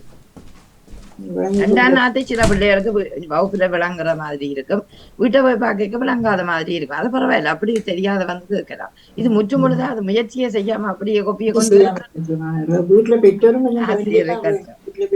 அவர்களே கவனிக்கத்தான் வேணும். பெற்றோர்களும் கவனிக்க வேண்டும். அவர்களுக்கு கொஞ்சம் ஒரு பய உணர்வு அவர்களுக்கு கொடுக்க வேணும். ஆசிரியர்களுக்கு மதிப்பு கொடுங்க. நீங்க வீட்டுல அப்படி ஒரு பெற்றோர் வீட்டுல அவர்களை வழி நடத்தினா அந்த பிள்ளைகள் வகுப்புல ஒழுங்கா இருக்கும் என்றுதான் நான் நினைக்கிறேன். வளர்ப்பு ஆன்மீக முயற்சிகள், பக்தியில வளர்க்கிறது, அதெல்லாம் பெற்றோர்கள் தான் அதை செய்து கொடுக்க வேண்டும். இங்கேனா பிள்ளைகள் எவ்வளவோ இந்த அரசாங்க பாடசாலையில படிச்சாலும் அவர்களுக்கு எங்களை ஞான கடமைகளுக்கு தான் எங்களை கத்தோலிக்க ஞான கடமைகளை அவர்கள் ஒரு கட்டசிசன் வந்து கோயில்ல அந்த பிள்ளைகளை எல்லாம் ஒழுங்கிணைச்சு அந்த பாடங்களை பயிற்றுவிக்கிறார்கள். அப்ப அவர்களுக்கு அந்த முதல் நன்மையோ அந்த உறுதி பூசல் அதெல்லாம் கொடுக்கப்படுகிறது. இல்ல, நவீன முறைகள் வந்து விட்டன. கல்வி திட்டங்கள்ல நவீன முறைகளை கொண்டு வரார்கள். தொழில்நுட்பத்தை பயன்படுத்தி பிள்ளைகளுக்கு ஆர்வத்தை தூண்டுற முறை இப்போ இவ்வளவு சந்தோஷமா இருக்குது அவைக்கு விருப்பப்பட்டு. ஆனால் அவருக்கு இலகுவாக கிடைக்குது என்ற காரணத்தால மனதில பதிய வைக்கிற கல்விகள் குறைவு. ஒரு பிள்ளைக்கு சும்மா ஒரு திருக்குறளை கேளுங்கோ தெரியாது. இவ்வளவு நாள் 10 குறளோ 15 குறள் படிச்சிருக்கோம், ஒருக்கா சொல்லுங்கன்றால் அதுக்கு தெரியாத மாதிரி இருக்கு. என்ன ஞாபக சக்தி அந்த காலத்துல நீங்க யோசிச்சு பாருங்க, கடைக்கு போய் சீனி வண்டி அப்ப தேயிலை வேண்டியா மா வேண்டியாண்டு அப்படியே 1 கிலோ 2 கிலோன்னு சொன்னாலும் நாங்க மனதுக்கு வச்சு ஓடி போய் சொல்லி போட்டு வந்தோம். இப்ப எப்படி எல்லாம் லிஸ்ட்ல எழுதி அந்த பிள்ளை கொண்டு போகுது. அப்ப ஞாபகப்படுத்துற சக்திகள் குறைஞ்சிட்டு. ஏன்னா ஞாபகத்துக்குள்ள புத்திக்குள்ள கணக்க விஷயங்கள் அவங்களுக்கு இருக்குது.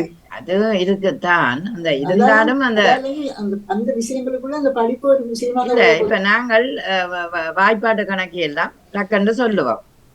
அப்ப நாங்க சொல்லுவோம் 3 15 சொல்லுவோம். சில நேரம் அங்கால 12 13ஆம் வகுப்பு வாய்ப்பாட கேட்டா இந்த குழந்தைகள் கொஞ்சம் யோசிச்சு சொல்லுங்கள் சில நேரம். ஆனா இப்ப அதுகளுக்கு அதை மாத்தி சொல்லுற வழக்கத்தை கொண்டு வந்திருக்கணும். அப்படியே அந்த சிலதுகள் எல்லாரும் வண்டி இல்லத்தானே கெட்டிக்கார பிள்ளைகள் இவ்வளவோ இருக்குதுகள்.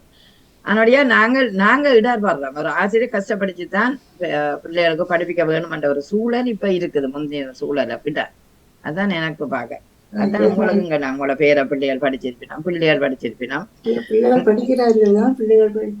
ஆமா, நிறைய நன்மையும் இருக்குது. நான் இப்ப எங்களுக்கு தீயன பற்றியதான் நாங்க பேச வேணும். நன்மையான விட இப்போ முன்னேறி கொண்டு போவார்கள். அதாவது குறைவான பகுதியில இருக்கிற பிள்ளைகள் அதிகமாக இருக்குது இன்றைக்கு. கல்வி தரங்கள்ல நாட்டுக்கு நாடு குறைவா இருக்கு. தமிழ் மொழி இல்லையா? இல்ல, நான் பொதுவா சொல்றேன். தமிழ் மொழி என்று தனியா கதைக்க இல்லாத நாங்க எல்லா ஜெர்மன் பாடசாலைக்கு போற பிள்ளைங்க. பாடசாலைக்கு போற பிள்ளைகளும் அப்படித்தான் இருக்கிறார்களா? தமிழ் இன்னும் குறைவா இருக்குது ஜெர்மன் பாடசாலையை விட. தமிழ்ல கற்பிக்கிற விதம்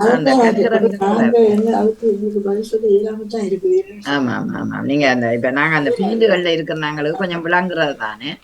நீங்க பொதுவான பார்வையில தானே நீங்க பாக்கலாம். நாங்க அப்படிதான் பாக்கலாம். நன்றி நேவிசக்கா. பாடசாலையான படிக்கிறீர்கள். பரவாயில்ல. நாங்க அதுகளும் பிள்ளைகளுக்கு சொல்லிக் கொடுப்பாங்க. அவங்களும் பெற்றோரோடு அவர்களுக்கு தொடர்பு இருக்குது. பிரெஞ்சு பாடசாலை இருந்தாலும் பெற்றோர்களோடு ஒரு மாசத்துல ஒரு பெற்றோர் பிள்ளைகள் சொல்லி ஒரு யூனியன் வைப்பார்கள். மீட்டிங் ஒன்று வைப்பார்கள். அதுக்கு பெற்றோர் போவார்கள். அவர்கள் பிள்ளைகளுடைய குறைபாடுகளை சொல்லுகிறார்கள். அது மாதிரி பெற்றோர் வந்து பிள்ளைகளுக்கு தங்களுடைய கடமைகளை அவர்கள் பிள்ளைகள் ஆற்றுகிறார்கள். ஆகவே இதை பற்றி நீங்க சொல்ற முறை எனக்கு கொஞ்சம் கஷ்டமா தான் இருக்கு. ஆமா, இப்ப மற்றது இப்ப எல்லா பெற்றோரும் அறிவான பெற்றோர்கள் தான் இப்ப இருக்கிற அடுத்த சமுதாயத்துக்கு. அநேகமான பெற்றோர்களுக்கு எல்லாம் தெரியக்கூடிய பெற்றோர் தானே. இப்ப அவர்களே சொல்லிக் கொடுக்க காட்டி கொடுக்க வசதி இருக்கும். மிக்க நன்றி நேவிசக்கா. தலைப்பு தான் ஆராயவனும். உங்களோட கருத்து நன்றாக இருந்தது. அந்த சம உரிமையோடையும் பயபக்தியோடையும் கற்றுக் கொடுக்க வேண்டிய தேவை இருக்கு. ஆனா இன்றைக்கு நாங்க பயபக்தி இல்லத்தானே. டீச்சரை பேர் சொல்லித்தான் இங்க ஐரோப்பிய சூழல்ல அழைப்போம். அதனால அந்த பயம் என்றது இருக்கக்கூடாது. நேரடியாகவே பேசக்கூடிய வாய்ப்பை கொடுத்திருக்கிறார்கள் இவர்களுடைய கல்வியில. அது ஒரு பக்கம் பிளஸ் தான். ஏன்னா ஏன் பயந்து இருக்கோம். நாங்க கேட்ட கேள்விகளுக்கு முந்தி ஆசிரியர் அதை கேட்க கூடாது நீ அப்படி என்று அதட்டின காலம் எல்லாம் பிள்ளை. ஆனா இப்ப அந்த தூண்டலை குழந்தைக்கு கொடுக்க அது இன்னும் திறமையாக செய்யக்கூடிய வாய்ப்பு இருக்கு. குற்றங்கள் செய்வது தண்டனை தருவார்கள். எங்களுக்கு ஒரு சிறு தண்டனை தருவார்கள் குற்றங்கள் செய்யும் போது. பாடசாலை முடிஞ்சு போன பிறகு நீ இந்த வேலையை செய்து தான் போகணும் அப்படி தண்டனை தருவது. அதுக்கு பயந்தும் நாங்க குற்றங்கள் செய்யாம இருப்போம் தானே. அப்படி ஒரு இதுல நாங்க வளர்ந்தோம். மிக்க நன்றி நேவிசக்கா. அடுத்த செல்வி நித்யானந்தன் நினைஞ்சிருக்கிற அவரை எடுப்போம். வணக்கம் செல்வி. வணக்கம். வணக்கம் பாணி. வணக்கம் நவுலா. வணக்கம். உங்க படத்தை காணையில என்ன போட்டுதானே அப்படியேதான் இருக்கிற நீங்க நான் என்ன இத தூட்டுறதா போட்டுறதாண்டு அது கருத்தை சொல்லலாம் தானே. இல்ல நீங்க சொன்னதுல நான் போட்டுறது ஓகே. அது வளமையா அது நாங்கள் வந்து பக்தியாத்தான் நாங்கள் படிக்கிறோம். ஆனால் இப்ப பயம் இல்ல. இப்ப பயம் இல்ல. காரணம் என்னன்னா ஆசிரியர்களும் தவறு செய்யல. அதுதான் முக்கியமான காரணம். ஏனென்றால் இப்ப நாங்களும் சொல்லும் பொழுது இப்ப நீங்கள் முதல் நீங்கள் 11ஆம் 12ஆம் அது போலதான் இங்கும் அப்படித்தான். ஆக்கள் வகுப்பில்லா பிள்ளைகள் குறைவென்று சொன்னால் அந்த பாடத்தை எடுக்க வேண்டிய ஒரு சூழ்நிலை ஏற்படுகிறது. அது நாங்கள் ஏற்றுக்கொள்ளல. அதை ஏற்றுக்கொள்ள வேண்டிய ஒரு கட்டாயம் இருக்கிறது. ஏனென்றால் இப்ப டியூஷன் மாதிரி நாங்கள் இருந்திருந்தா பாடசாலைகளில் சில நேரங்களில் வகுப்புல ஆக்கள் குறைஞ்சது என்றால் அப்பவும் அப்படித்தான் நடந்த. ஒரு ஆசிரியர் வந்து 2 வகுப்பையும் இணைச்சு எடுத்த காலங்களும் நாங்கள் நான் சொல்றேன் இங்க தமிழ் படிப்பிக்கிறேன். அதைத்தான் சொல்றேன். இங்க தமிழ் படிக்கலைன்னா வகுப்புல பிள்ளைகள் பற்றாக்குறையால நம்ம சேர்த்து படிப்பிக்கிறோம். அது ஒண்ணும் செய்ய முடியாது, தவிர்க்க முடியாத ஒரு சூழ்நிலை. ஆனால் அடுத்தது என்னென்றால் இந்த ஆசிரியர்களை நம்பியும் நாங்கள் பிள்ளைகளை விட முடியாத ஒரு சூழ்நிலை இப்ப இருக்கிறது தான். அது என்ன விடயத்துக்காக சொல்றீங்க? ஆசிரியர் கூடிக்கொண்டு ஓடிடுறாரு பிள்ளைய அந்த அப்ப என்னன்னு நம்பி விடுறது. அதுவும் ஒன்றுதான். அங்கேயும் இல்லை. அப்ப அதையும் நாங்கள் கதைக்கத்தானே வேணுமே. என்ன ஏனென்றால் பார்த்தா இப்போ கடந்த வாரம் பார்த்தா 35 வயசு என்னவோ 19 வயது படி என்ன குடிக்கொண்டு போயிட்டாவ. அப்ப இவரை நம்பி வளர்ந்த பிள்ளைகளை பள்ளிக்கூடத்துக்கு விடவும் பயமாவும் கிடையாது. டியூஷன் கிளாஸ் என்று சொல்லி வீட்டை கூட்டாலும் அதுவும் பிரச்சனை. அப்ப ஒண்ணும் செய்ய முடியாது. இது எல்லாத்துக்கும் தப்பு செய்யறோம் தானே. அப்ப அத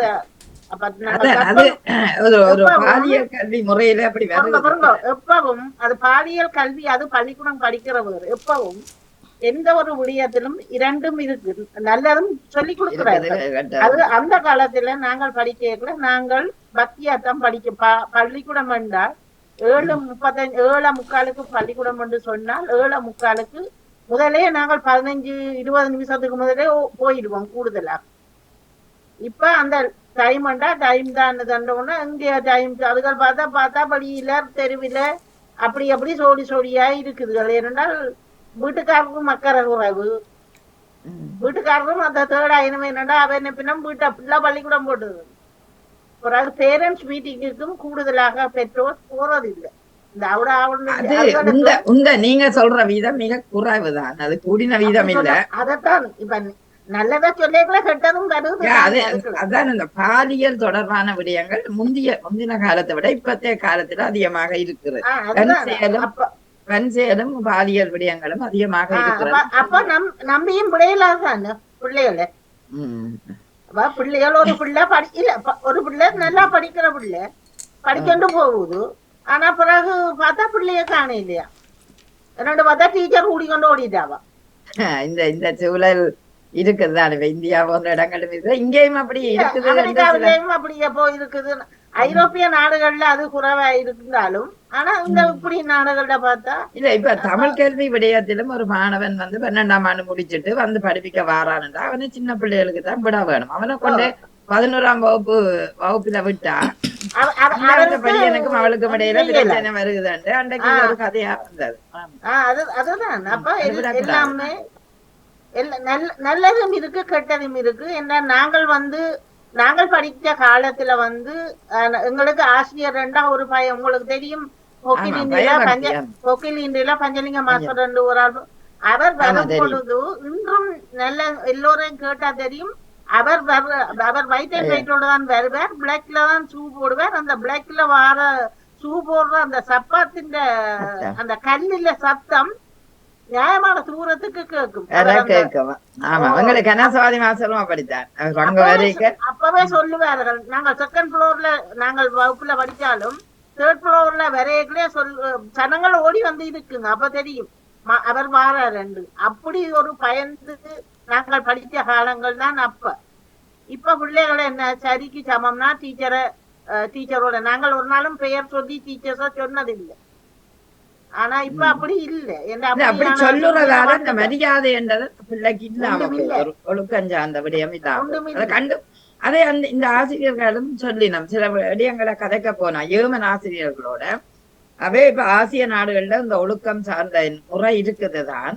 ஆனா இங்கவே ஓகே 2 பேரும் சமன் என்றதுல விடயக்கதானாக்கும் அப்படியான ஒரு நிலை பிள்ளை வருது. நீங்க பாருங்க, சில பேராசிரியர்களோட மதிப்பாக பிள்ளை இருக்கும், சில எதிர்த்து காய்ச்சி கொண்டு இருக்குங்க. அப்ப அவரே சொல்லுவாராம் இந்த பிள்ளையோட கதைச்சா கஷ்டமா இருக்காது. அப்ப அவளாக்கு ஒரு பேராசிரியரோட சாதாரண ஒரு பல்கலைக்கழக மாணவி கதைக்கிறதையே அந்த பேராசிரியர் சொல்றார் பிள்ளையாண்டு. அப்ப ஒழுக்கஞ்சார்ந்த கல்வி அங்க இல்ல, அதனாலதான் இந்த சிக்கல் இருக்குது. சில பிள்ளைகள்ல புள்ள சொல்ல இல்லாது அது பிள்ளைகள்ல புள்ள சொல்ல என்ன பொறுத்த அளவில் நான் சொன்ன இப்ப நாங்கள் அப்படி ஒரு தப்பு ஆசிரியரை இப்படி குற்றஞ்சாட்டுவியல் அது எங்க இருந்து அடித்தளத்துல இருந்தா போகணும். ஆசிரியர் ஒழுக்கஞ்சார்ந்த கல்வி எங்க இருந்து ஆரம்பிக்க வேணும் என்று சொல்றீங்க. அப்ப ஒழுக்கஞ்சார்ந்த கல்வியில ஆசிரியர்ல நாங்கள் புள்ள சொல்ல இல்லையா அப்ப ஏன் ஆசிரியர் கூடிக்கொண்டு ஓடுறீங்க? நீங்கள் ஏன் போடுறீங்களா? அப்ப அதை நாங்கள் விடுங்க. அது வந்து ஒழுக்கத்தோட தான் சரி வருது. நம்மள அதுவும் சரி சேர்ந்து. சரி. ஆனா இப்ப அந்த சப்ஜெக்ட் விடுவோம், பாலியலை விடுவோம். ஜெனரேஷனுக்கும் அந்த நாங்கள் படிக்க ஜெனரேஷன் சரியான வித்தியாசம். அதுக்குத்தான் சரி. அதைத்தான் சொல்றோம். இப்ப ஒழுக்க மண்டே கூட நாங்கள் மரியாதை கொடுத்தோம். டீச்சரை சமுதாயத்துக்கு பயம் எங்களுக்கு. அண்ணா கண்டு விடுவேன், தம்பி கண்டு விடுவேன். அதோட நாங்கள் படிக்கிற காலத்துல எங்களோட அக்காவோ தங்கச்சியோ பக்கத்து வீட்டுக்காரரோ யாரோ ஒருவர் வந்து வீட்டை சொன்னா எங்களுக்கு அடி விழுமண்டு ஒரு பயம். இப்ப அப்படி இல்லை. அண்ணன் படிச்சானா தம்பி படிச்சானா அதை படிச்சானா நீ இந்த வேலையை பாரு நான் இந்த வேலையை பாக்குறேன்னு அது செய்யுது. அப்ப இப்ப கதை கேளாது. இப்ப நீங்களோட மாதாண்ட பிள்ளை இப்படி ஒரு இடத்துல இன்னது கண்டன அப்படி இப்ப எல்லாம் சொல்லலாம், ஒண்ணும் சொல்லல. அத கதைக்க கூடாது, விடுங்க. அப்படி என்ன மாதிரி தான் இப்ப தைச்சு. அதான் வீடுகள்லயே அப்படியே அந்த மாதிரி தானே எல்லாம். ஆசிரியர் ஆசிரியருக்கே இப்ப மதிப்பு போட்டு இப்ப முன்னர் மாதிரி இல்ல. ஆசிரியர்களுக்கு நீ நாளடைவுல போக போக துண்டா மதிப்பே ஆசிரியரே இல்லாத கல்வி வர போகுது தொழில்நுட்பத்தோட சேர்ந்து. அது நல்லதுதானே. இப்ப என்னன்னா இந்தியாவிலேயே ரோபோவே ஒரு வகுப்பு இருக்குது. அப்ப பிரயம் தேவையில்லை தானே ஆசிரியர். எதிர்காலம் ரோபோவின் கையில தான் எல்லாமே அமைய போகுது. அதுதான். அப்ப பிரச்சனை முடிஞ்சதுதானே. என்னடா அதை கூடிக்கொண்டு ஒருத்தரும் ஒண்ணும் ஓடவும் மாட்டாங்கல்ல. அதை குடிக்க என்ன செய்யறாங்க. அப்ப அப்ப அப்ப ரெண்டு பக்கமும் இல்ல. உண்மையில வந்து அது நாங்கள் எங்கட படிச்ச ஜெனரேஷனுக்கும் இப்ப படிக்கிறதும் சரியான வித்தியாசம். ஆனால் நாங்கள் படிச்ச இதிலும் பார்க்க இப்பத்த ஜெனரேஷன் கூடுதல் தொழில்நுட்பத்தால நல்ல முன்னேற்றம் அடைஞ்சிருக்கிறது. அதை ஏற்றுக்கொள்றோம். ஆனா சில விடயங்கள்ல வந்து அது பின்னேற்றமா தான் கிடக்கு. சில விடயங்கள் பின்னேற்றம். ஞாபக சக்தி அதிகம் கூட்டி அது இல்ல. இப்ப நாங்கள் அந்த ஒழுக்கம் சார்ந்த விடயத்துல தாங்களாயே நாங்கள் ஒழுக்கமாக இருக்க வேணும் அப்படி என்று இல்ல. சுதந்திரம் அப்ப எதுவும் செய்யலாம் அந்த மாதிரி எதிர்த்து கதைக்குது. ஒன்றும் செய்ய இயலாது. மற்றது நாங்க இனி இல்லாம தான் அவையோட போகணும். இது எடுத்து நீங்க அப்படி சொன்னாலும் முடியாது. இது எடுத்து ஆசிரியரா இருந்தா கூட இப்ப வீட்டிலே அந்த அதே ஆசிரியர் வீட்டிலே அந்த அம்மா தான் ஆசிரியரா இருந்தாலும் வீட்டிலே அந்த பிள்ளை அம்மாவை பேர் சொல்லி சொல்ற பிள்ளை அங்க போயும் அத நீ நான்னு தான் கதைக்குது. அது ஆசிரியருக்காக அந்த ஒரு மதிப்பெண் இல்ல தான். சில பேர் பேரையும் சொல்லி கதைக்குங்க. அதத்தான் அது வந்து அதை வந்து அது அந்த ஒழுக்கங்கள் எல்லாம் இப்ப இல்லத்தான். அப்ப ஒண்ணு நான் இருக்கிறேன். இப்ப இந்த ஜெனரேஷனுக்கு ஒழுக்கம் சார்ந்த கல்வியை கொடுக்கறது இங்க யார்? ஆசிரியர் கொடுக்க வேணுமா, பெற்றோர்கள் கொடுக்க வேணுமா? முக்கியம் கொடுக்கணும். அதான் அது கொடுக்குறேன் அவையார். ஏனென்றா அவைகளுக்கு கைத்தொலைபேசியிலேயே முழு நேரம் போகணும். அங்க பிள்ளைகளுக்கு வீட்டுல நான் பாக்குறேன். அன்றைக்கு ஒரு பிள்ளைய இளம் மாணவ ஆசிரியர் தான் அவன் கூப்பிட்டு சொன்னது, உங்களோட பிள்ளை வந்து ஒழுங்கா இருக்கிறாயில்ல, நீங்க அதை கற்றுக் கொடுங்க. இளம் ஆசிரியர். ஆனால் அது உண்டு. அடுத்தது நீங்க சொல்ற கைத்தொலைபேசியில எல்லா பெற்றோரும் கைத்தொலைபேசியில வைக்கிறவர்களுக்கு அதுகளுக்கு நேரம் இல்லை. அதான் பிடிக்கும். ஏனென்றால் இப்ப இருக்கிற கால சூழல்ல ரெண்டு பகுதியும் வேலைக்கு போறது ஒரு பக்கம், வேலையால வந்து அந்த வேலை சுமை ஒரு பக்கம், அந்த பிரஷர் ஒரு பக்கம், அதுகள்ல கவனிக்காம விடுவதால உடல்நிலை சோர்வு, கவனிக்கக்கூடிய நிலை, அந்த அவைகளோட ஸ்பெண்ட் பண்ற நேரம் செலவழிக்கிற சூழல் இல்லாத காரணத்தால எது சொல்லி கொடுக்க வேணுமோ அதை சொல்லாம என்ன செய்வாங்க, பக்கத்து வீட்டுக்காரி புள்ளி எடுத்துட்டா நீ அடுக்கணும். அந்த கல்வியில இருக்கிற ஆர்வம் வாழ்க்கையில காட்டல. இப்ப அதே இப்ப டீச்சர்ஸ் மாதிரி எல்லாம் பள்ளிக்கூடத்துல முன்னர் காலங்களே நாங்க டியூஷனுக்கு போனோமா இல்லதானே? டியூஷன் டியூட்டர் என்று இருந்ததே ஒன்று எனக்கு தெரியதனா 2 இருந்தது. ஆனா அதுவும் கொஞ்சம் ஜனம் தான் போயிருந்தாங்க. உங்களோட காலத்துல போனீங்களா? உங்களோட காலத்திலயும் போனதுதானே? அதான் சொல்றேன். எங்கட காலத்துல வந்து பொருங்கோ யாழ்ப்பாணத்திலே ஒன்று இருந்தது. ஆனா நாங்கள் போனதில்லை. அதுகளுக்கு இல்ல என்னடா பஸ் எடுத்து அதுக்கு செலவழிச்சு அப்படி அதைத்தான் சொல்றேன். நீங்க போயில நாங்க எல்லாரும் போன காலம் தானே. எல்லாமே பாடசாலையில படிக்கிறத விட அதுக்கு முதல் டியூட்டர் இருந்ததா? ஆக முதல் இல்ல ஒன்றும். அப்ப அவர்கள் படிக்க இல்லையோ?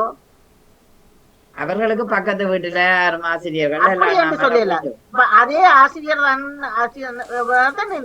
இப்ப எங்கட வீட்லயே எங்கட அக்கா செல்வி ஆக முதல் உள்ள கல்வியில அவர்கள் 10ஆம் வகுப்போட தான் அந்த கல்விகள் இருந்தது. அப்ப அவர்கள் பாடசாலை கல்வியோட தான் கற்றுக்கொண்டிருந்தாங்க. அப்ப ஆசிரியர்கள் பாடசாலையில் படிப்பிச்சார்கள் தானே. இதே ஆசிரியர்கள் தானே இப்ப காசை அது வாங்கி அப்ப போட்டு அமைதி ஒவ்வொரு இதுகள் எல்லாம் வகுப்புக்கும் இருந்திருக்கு. வீட்டுல டியூஷன் கொடுக்கிறார்கள். அப்ப அது சரி அதுவும் அது ஆமாம். அதால ஒரு பக்கம் அந்த பிள்ளைகள் ஒரு டியூஷன் கிளாஸை நோக்கி சென்ற ஒரு காலம் இருந்ததுதானே. 90 பகுதிகள் 85 83 84 இருந்து 90 95 பகுதிகள் இல்லை இப்பவும் தானே. இப்பவும் நேற்று பார்த்தா இந்த சாதாரண பரீட்சையில் பட்டிக்குளோல ஏதோ ஏதோ ஒரு பாடசாலை ஏதோ ஒன்று ஏதோ மின்சன் ஆக்கும் ஏதோ ஒன்று போட்டு 58 பிள்ளைகள் 9 எடுத்திருக்கிறாள்னா பார்க்க ஆசையா தான் கிடக்குது அவளை. ஆனா அந்த அளவுல அதுல 58ல குறைஞ்சது 57 பிள்ளைகள் டியூஷனுக்கு எல்லா பாடமும் டியூஷனுக்கு போய்தான் பாடம் எடுத்திருப்பாரு. நாங்கள் 10ஆம் வகுப்புல எடுக்க டியூஷனுக்கு நாங்க போயில. நாங்க 12ஆம் ஆண்டுக்கு தான் போனோம். அதைத்தான் சொல்றேன். அதத்தான் அப்ப இல்ல. அப்ப அரவாசியும் 2 பக்கம் உள்ளதானே. இப்ப ஏனென்றால் நீங்கள் ஒழுங்கா பள்ளிக்கூடத்துல படிப்பிச்சால் ஏன் அதுகள் டியூஷன் டியூட்டருக்கு போகுது இல்லதான். அது ஆசிரியர் மேல் பொருளாதாரத்தை நோக்கின ஒரு அலைச்சல். அந்த ஒரு நீங்க சம்பளம் வாங்குறீங்க தானே பள்ளிக்கூடத்துல. அப்படித்தான் டாக்டர்ஸும் இப்ப செய்யணும். இவையும் அப்படித்தான் செய்யுது. 2 தொழிலும் மனித நேயத்தோட தொடர்பு பட்டாலும் மனித நேயம் எல்லாம் செத்து போச்சுது. அது ஒன்றும் இல்ல. இப்ப டியூஷன் கொலசி பெருகுதுன்னு என்னத்துக்கு நீங்கள் பள்ளிக்கூடத்துல டியூட்டரியர்ல பேப்பர்களை செய்து கொடுக்குறீங்கள். இவ்வளவு காசுகளை வாங்கி 10,000 20,000 முன்னூறு கட்டுறீங்கள். பிறகு நீங்க குடுக்குற நீங்கள் இருக்கேக்க எடுக்கிறவையும் எடுப்பினம் தானே. நீங்க நீங்க பள்ளி பிள்ளைகளை விடுறீர்கள். அதுக்குதான் சொல்றோம். டீச்சர்ஸ்லயும் தவறு தான். இப்ப நீங்கள் என்னண்டா டீச்சர்ஸ்லும் தவறு இருக்கு, பெற்றோர்லும் தவறு இருக்கு. அப்படி இல்ல.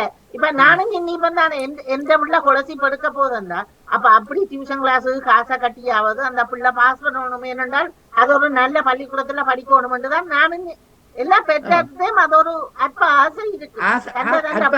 பெற்றோருக்கு ஆசை ஆசை இருக்கும். படிக்க வேணும், நல்ல நிலைக்கு வரணும். ஏனென்றால் அந்த வகுப்பை தாண்டா விட்டாரென்றால் அவர் பிறகு வேற பள்ளிக்கூடங்கள் பக்கைகளை குறைஞ்சுதான் படிக்க முடியும்.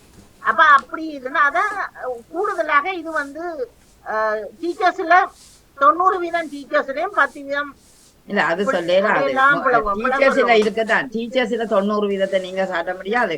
டீச்சர்ஸ் எப்பவும் கல்வி கற்க ரெடியா இருக்கணும். நீங்கள் மாணவர்களை எந்த வழியில விடுகிறீர்கள். நீங்க டியூஷனுக்கு விட்டா டியூஷனுக்கு போவீங்க, நீங்க பாடசாலைக்கு விட்டா பாடசாலையில படிப்பீங்க. அது தெரிவு செய்கிறது பெற்றோர்கள். ஏன்னா நீங்க தான் சொல்றீங்க 2 பிள்ளை நல்லா படிக்கணும் ஆனபடியா இந்த பாடசாலையில படிக்கிற காணாது டியூஷன்ல விட வேணும்.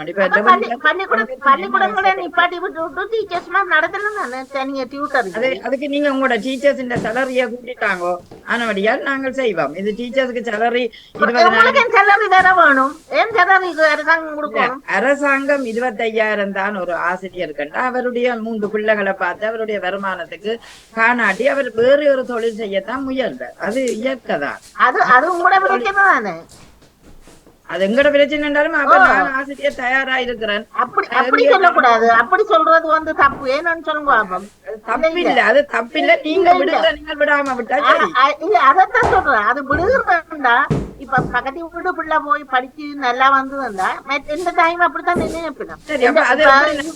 பாடசாலை கல்வியில மட்டும் படிச்சது உயரையில, அது டியூஷனுக்கும் போய்தான் உயருது. காரணம் பாடசாலை கல்வி 45 நிமிஷம் ஒரு பாடமாண்டா இவ்வளவு நேரம் நீங்கள் அந்த டைம் எடுக்க போறீங்க. ஆசிரியர் அடுத்த வகுப்பு போடுவார் 45. அப்ப அந்த பிள்ளை இன்னும் படிக்க வேணுமெண்டா அது பெற்றோரின் ஆர்வம் அந்த பிள்ளையை உயர்த்த வேணுமெண்டா நீங்கள் ஏதோ காசு கட்டிக்கோ அல்லது ஏதோ வழியால தான் கற்பிக்க வேண்டியது வருது. சரி, நன்றி நன்றி. ஆமா, உங்களோட கருத்துக்கு நன்றி சொல்லி அடுத்து ஜெயமலர் வந்திருக்கிறான். ஜெயமலர் எடுப்போம். வணக்கம் ஜெயமலர். வணக்கம் ஜெயமலர். வணக்கம். கல்வி என்றது இங்க கதைக்குறீங்களா இல்ல நாட்டுல கதைக்குறீங்களா? இங்கத்தை பொறுத்தவரை இந்த நாட்டுல டியூஷனும் தேவையில்லை, ஒண்ணும் தேவையில்லை. பிள்ளைகள் தாங்களா படிச்சு தாங்களா முன்னேறி போயினோம். 1-2 கொஞ்சம் இதான பிள்ளைகளுக்கு மட்டுமாவே குடிக்கணுமே ஒழிய மற்றபடிக்கு நோமலா 90% நாங்களே தான் படிச்சு போயினோம். இங்க எங்கட நாட்டை பொறுத்தவரையில இங்கிலாண்ட பேர்ல இங்க எங்கட நாட்டை பொறுத்தவரையில. ஆனா இலங்கையை பொறுத்தவரையில டியூஷனுக்கு போயினோம். ஆனா டியூஷனுக்கு போகாத காலங்கள்ல யூனிவர்சிட்டிக்கு எடுபடுற பிள்ளைகள் 4-5 தான். ஒரு வகுப்புல இருந்து கூடுதலாவது போற பிள்ளைகள் அப்படித்தான் இருந்தது டியூஷனுக்கு போகாத காலங்கள்ல. ஆனா டியூஷனுக்கு போக தொடங்கினது பிறகு 50 பிள்ளைல 30 பிள்ளை போகிற அளவுக்கு இப்ப வந்துட்டு. அதை நீங்க கவனிச்சிருப்பீங்கன்னு நினைக்கிறேன். ஒரு கிராமத்தை எடுத்தாலே ஒரு ஆள் 2 பேர் தான் அந்த யூனிவர்சிட்டி போற பிள்ளைகளா இருக்கும். இப்ப ஒவ்வொரு வீட்டுக்கு ஒவ்வொரு போய் கொண்டிருக்கணும். அப்ப அப்படி போக அந்த டியூஷன் தான் அதுக்கு காரணம். ஆனா நீங்க சொன்ன மாதிரி 45 நிமிஷத்துக்குள்ள ஒரு பாடத்தை 45 பிள்ளைகளுக்கு படிப்பிக்கிறது கஷ்டம். அந்த 45 ஒழுங்கா இருந்து கேட்குமா இல்லையா, அது குழப்புற பிள்ளைகளும் இருக்குமா அதுல. அப்ப அது இதுண்டே அப்ப டியூஷன்ன்றது உண்மையிலதான் இருந்தாலும், ஆனா எல்லாருக்கும் ஒத்துமட்டா டியூஷன் இல்லையான்னு சொன்னா ஓகே சரி எல்லாம் இப்ப இங்க சொன்னால் அது சரி, பழையபடி பழைய நிலைமைக்கு வரும். அது வகுப்புல ஒரு 4-5 பேர் தான் கலவுன்ற அளவுக்கு வரும்.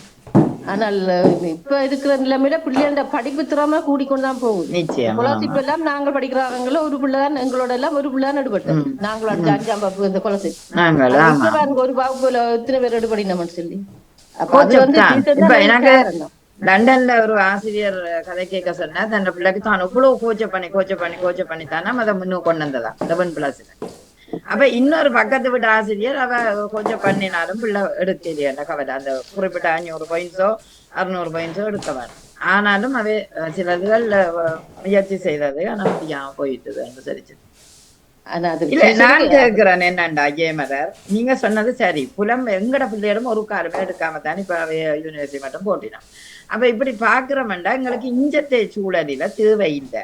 ஆனா மெல்ல கற்போரா இருந்தா அதுக்கு ஒரு கோச்சப் சில நேரம் தேவைதான். ஏன்னா ஆக சிலோவா அந்த பிள்ளை விளங்கி அடிப்படையிலேயே அவ கொஞ்சம் தானாக்கள் அவை பள்ளிக்கூடத்திலே குடிக்கணும். அதுக்கு பிரைவேட்டா குடுக்குற இல்ல, பள்ளிக்கூடத்துல இதுக்கு ஸ்பெஷல் ஆசிரியர் வச்சு அவைக்கு அதை குடிக்கணும்.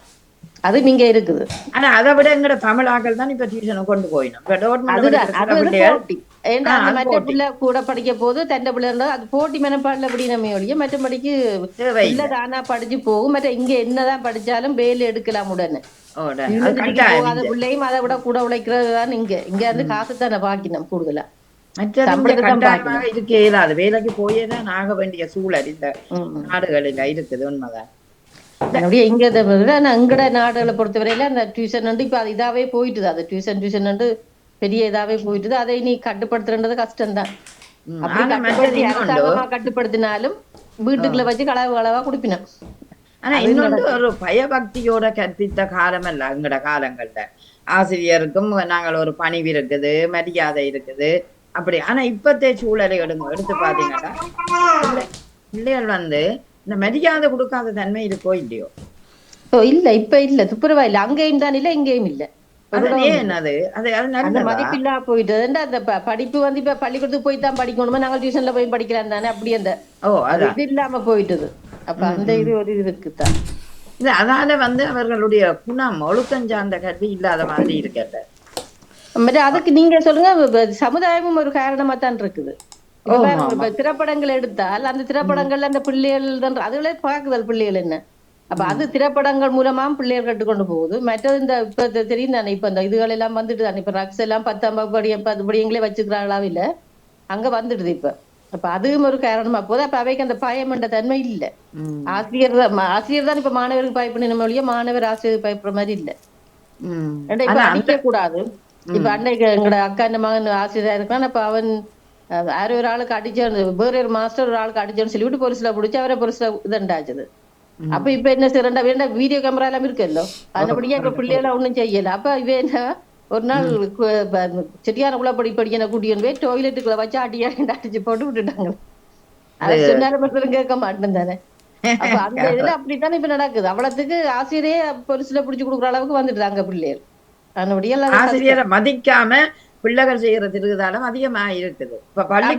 நான் செய்யறது அந்த ஆசிரியர் கோபம் பெறக்கூடிய மாதிரி செய்வாங்களா? அப்ப ஆசிரியர் என்ன செய்யறது? அப்ப அடிக்கலான்றோன்னு அவருக்கு சரியான கோபத்துல அவர் இருப்பார், அவருக்கு மன அழுத்தம் தான் கூடும். அப்ப அதுவும் இருக்கு. இப்ப அது எல்லா பிள்ளைகளும் நல்ல பிள்ளைகள்னு சொல்லலாம். சரியா சொன்னீங்க. ஏன்னா இப்ப அந்த 2 தான் பிரச்சனை. ஒன்று அந்த வன்முறையால செய்யுது பிள்ளை, அல்லது ஒரு பாலியல் முறையால செய்யுது, இல்லது தான் நினைச்சதை செய்ய சாதிக்க நிக்கிறது. பெற்றோரும் ஒரு காரணம். பெற்றோர் அதை சொல்லி வளர்க்கணும். சின்னல இருந்தே ஆசிரியர் அப்படி இருக்கணும், நீங்க பள்ளிக்கூடத்துக்கு போனா என்ன செய்யணும், அதுகளை கொஞ்சம் கொஞ்சமா சொல்லி வளர்த்துதண்டணும். பெற்றோர்லயும் இருக்கு. ஆரம்பம் பெற்றோர் தான் முதல் தொடக்கம் பிள்ளைக்கு. இல்ல அது ஏன் இன்றைக்கு செய்யாம இருக்கணும்? கன பெற்றோர் தாங்கள் சொல்லிக் கொடுக்க சொல்லிடலாம். காலத்துல அம்மா எல்லாம் வீட்டுலதான் இருந்தது. அப்ப எங்களுக்கு அது இதா தெரியல. இப்ப 2 பேருமே வேலைக்கு போயிடும் இல்லோ. அம்மா அப்பா வேலைக்கு போனா பிள்ளைக்கு அங்க சொல்லிக் கொடுக்கறதும் இல்ல. முந்தையாவது பாட்டி தாத்தா இருந்தா இப்ப பாட்டி தாத்தா விட்டு பிரிஞ்சு தானே இருக்கணும் எல்லாரும் தனித்தனியா. ஆனா ஏன் அதுவும் ஒரு காரணம். வேலை காலமேண்டா பின்னேற நேரம் அந்த பிள்ளைகளோட கூட இருந்து செய்யலாம் தானே. அதுக்காக தான் டியூஷனுக்கு அனுப்பி போட்டு இருக்கணும். தாங்கள் பிள்ளைகளை டியூஷன் அனுப்பி போட்டு தாங்கள் தங்கடையில பார்த்துட்டு இருக்கணும். அப்ப ஒன்றும் செய்யல. அது பிள்ளைகளோட தன்ற நேரம் குறைவு சரியான. அப்ப அதுவும் ஒரு காரணம் தான். இப்ப வெள்ளத்துக்கு வாரது காரணம் அதுகளும் தான். ஏன்னா இப்ப அங்கேயும் 2 பேரும் வேலை செய்தாதான் அங்கேயும் வண்டி ஓடலாம். இந்த டியூஷன் செலவழிக்க அப்படின்னு செய்யத்தானே வேணும். அவைக்கு டியூஷன் கொடுக்கறதுக்காக தான் வேலைக்கு போயிடும். டியூஷன் காசு கொடுக்கறதுக்காக. அப்படி பாக்க இடர்பாடு நிறைய இருக்குது. ஆசிரியர்களுக்கும் மாணவர்களுக்கும் இடையில உண்மையிலேயே முரண்பாடுகளும் இருக்கிறது. இடரும் எங்களுக்கு சரியான துன்பமா இருக்குது. எப்படி இந்த பிள்ளைய கற்பிக்கலாம் என்ற நிலை இருக்குது. அந்த ஒழுக்கம் சார்ந்த கல்வி இல்லாதது ஒரு குறைபாடா தெரியுது. அது இல்ல ஒழுக்கம் மேல சில இடங்கள் சமயத்தை வச்சு கொஞ்சம் ஒழுக்கத்தை கொண்டு வந்து இப்ப அதுவும் பெருசா இல்ல. அதான் அந்த சமயங்களை வச்சு ஒழுக்கம் இப்ப இல்ல. மற்ற சமயங்களை பயப்படுற மாதிரியும் இல்ல. முந்திதான் கோயிலுக்கு அந்த பயப்படுற தன்மை இப்ப பிள்ளைகளுக்கு இல்ல. அது இல்லாம இதுதான் நாடுன்னா இந்த சமுதாயம் தான். இப்ப இந்த படங்கள் திரைப்படங்கள் அதுகள் அந்த கேளிக்கைகள் கூத்துகள் அதுகள் வந்துதான் இவைகளுக்கு அந்த இது இல்லாம போகுது. ஆமா சரியா சொன்னீங்க. அது உண்மைதான். எல்லாம் மறைஞ்சு போகுது. தாய் தகப்பனமே ஒன்றும் செய்ய முடியாம கட்டப்பட்ட இது மாதிரி விட்டுட்டு ஒன்றும் செய்யல. அந்த சூழல் வருது. ஒரு பக்கம் நன்மையாக திறமையாக போற மாணவர்கள் இருக்காங்க, ஒரு பக்கம் எவ்வளவோ இதுக்குள்ள போற மாதிரியே அவர்களுடைய அறிவு புதைந்து கொண்டு. சில பேர் பெற்றோண்ட காசை வீணா அழிச்சு கொண்டு படிக்காம திரிகிற பிள்ளைகளும் இருக்கணும். அதைத்தான் சொல்றேன். கேட்டில கொண்டு தாய் விட்டுட்டு போட்டான்டா பிள்ளை வகுப்பறைக்கு மேலே ஏறி வராம அவன் போட்டான். வழியால போட்டான். பள்ளிக்கூடம் வரையில. அப்ப பேருந்து உங்களோட பிள்ளை இது என்ன நாள் வரையிலன்னா அப்படிதான் அவரை கேட்க ஒரு மாணவன் தான் சொன்னா இவர் வந்தவர் தாய் கொண்டு வந்து கேட் மட்டும் விட்டுட்டு மேல வரையில இவர் வழியில போட்டார். படம் பார்க்கவோ என்னத்துக்கோ போட்டார். பேருந்து அந்த 1:30 மணிக்கு வீட்டுல பாற மாதிரி வந்து அந்த பாடசாலைக்கு வந்து போற மாதிரி அவன் போறான் கேட்டடியார். அப்ப பேருந்து தானே தெரியும் வரவில்லை நாங்கள் இந்த பிள்ளை வரையிலேன்னு போட ஏன் வரையிலன்னு பெற்றோரை கேட்கதான் தெரியும். இல்ல நான் ஒரு நாளும் கொண்டு விட்டேன். அப்ப கொண்டு விட்டேன் இந்த ஆசிரியர்ல குற்றம் பேரு என்றா நீங்க தானே பாக்க எங்களுக்கு தெரியுமே கட்டிடத்துக்கு வெளியால மாணவன் என்ன செய்யறான். மாணவன் வகுப்பறைக்கு வந்தா தானே ஒரு ஆசிரியர்கிட்ட பொறுப்பு வரும். இப்படி சரியான இடர்பாடுகள் இன்றைக்கு ஆசிரியர் இங்கத்தை பொறுத்தவரையில இப்ப ஒரு மொழி தெரிஞ்ச பிள்ளைக்கு தமிழ் படிப்பிக்கிறது சுகம். எழுத்தே தெரியாத பிள்ளைக்கு படிப்பிக்கிறது சரியான கஷ்டம். அது நாங்கள் என்னதான் செய்தாலும் மேல மட்டும் அது வீட்டுலயும் பெற்றோர் ஒத்துழைப்பு தந்தால் ஓரளவுக்கு சமாளிக்கலாம். அல்லது கஷ்டம். மற்ற 10 வயதுக்கு பிறகு பிள்ளைய கொண்டு வகுப்புல விட்டா பிள்ளைக்கு 10 வயதுல எழுத்து கூட தெரியாது. அந்த பிள்ளைனா இந்த வகுப்பு இந்த இதுல வச்சு படிப்பிக்கிறது 5ஆம் வகுப்பு 5 வயது பிள்ளையோட வச்சு படிப்பிக்கிறதா இல்லது அது ஒன்றுமே கஷ்டம். என்ன அது ஒரு தாழ்வுச்சிக்கல் வந்துடுமே. நான் ஆனா தெரியல அவனுக்கு தெரியுது 5 வயதுக்குள்ள அது வரும்போது வீட்டுல பெற்றோரும் இல்லாதண்டி நம்ம ஒரு வருஷம் பிள்ளைய பள்ளிக்கூடத்துக்கு விட்டுட்டு மற்ற பிள்ளை கூடுதலா படிச்சு நல்ல மார்க்ஸ் எடுத்தோம்னா தண்டை பிள்ளை அப்படி தோணுனா போய் நாங்கள் படிப்பிக்கிற பிள்ளை எங்கள்ல பெற்றோர்ல ஆசிரியர்ல பிள்ளைய கொண்டு வர்றது அதுகளும் இங்க சரியா இருக்குது. இப்ப நாங்கள் தேவையில்லாம இலவசமா எங்கட அலுவலை பார்த்து போய் கடைசி நாங்களே படிக்கின்ற கட்டமும் இருக்கு. உண்மையாதான். நீங்க சரியா சொன்னீங்க. யதார்த்தமான சூழலை அழகாக சொல்லி இருக்கிறீர்கள். உண்மைதான். அவன் எதிர்பார்ப்பு தண்டை பிள்ளை வீட்டுல கதைக்கிறீங்கள தமிழ் ஒரு தமிழாசிரியர் எடுத்தான் வீட்டுல கதைக்கிறீங்க. ஆனா பாடசாலை கொண்டு வந்துட்டு ஆசிரியர் நம்பி விட்டு அனுப்பினோம். ஒரு வருஷம் போனாலும் அவன் நடிகா கதைக்கிறான். எழுத கூட பிடிக்குதல் இல்லை. எழுத கூட பிடிக்குதல் இல்லை.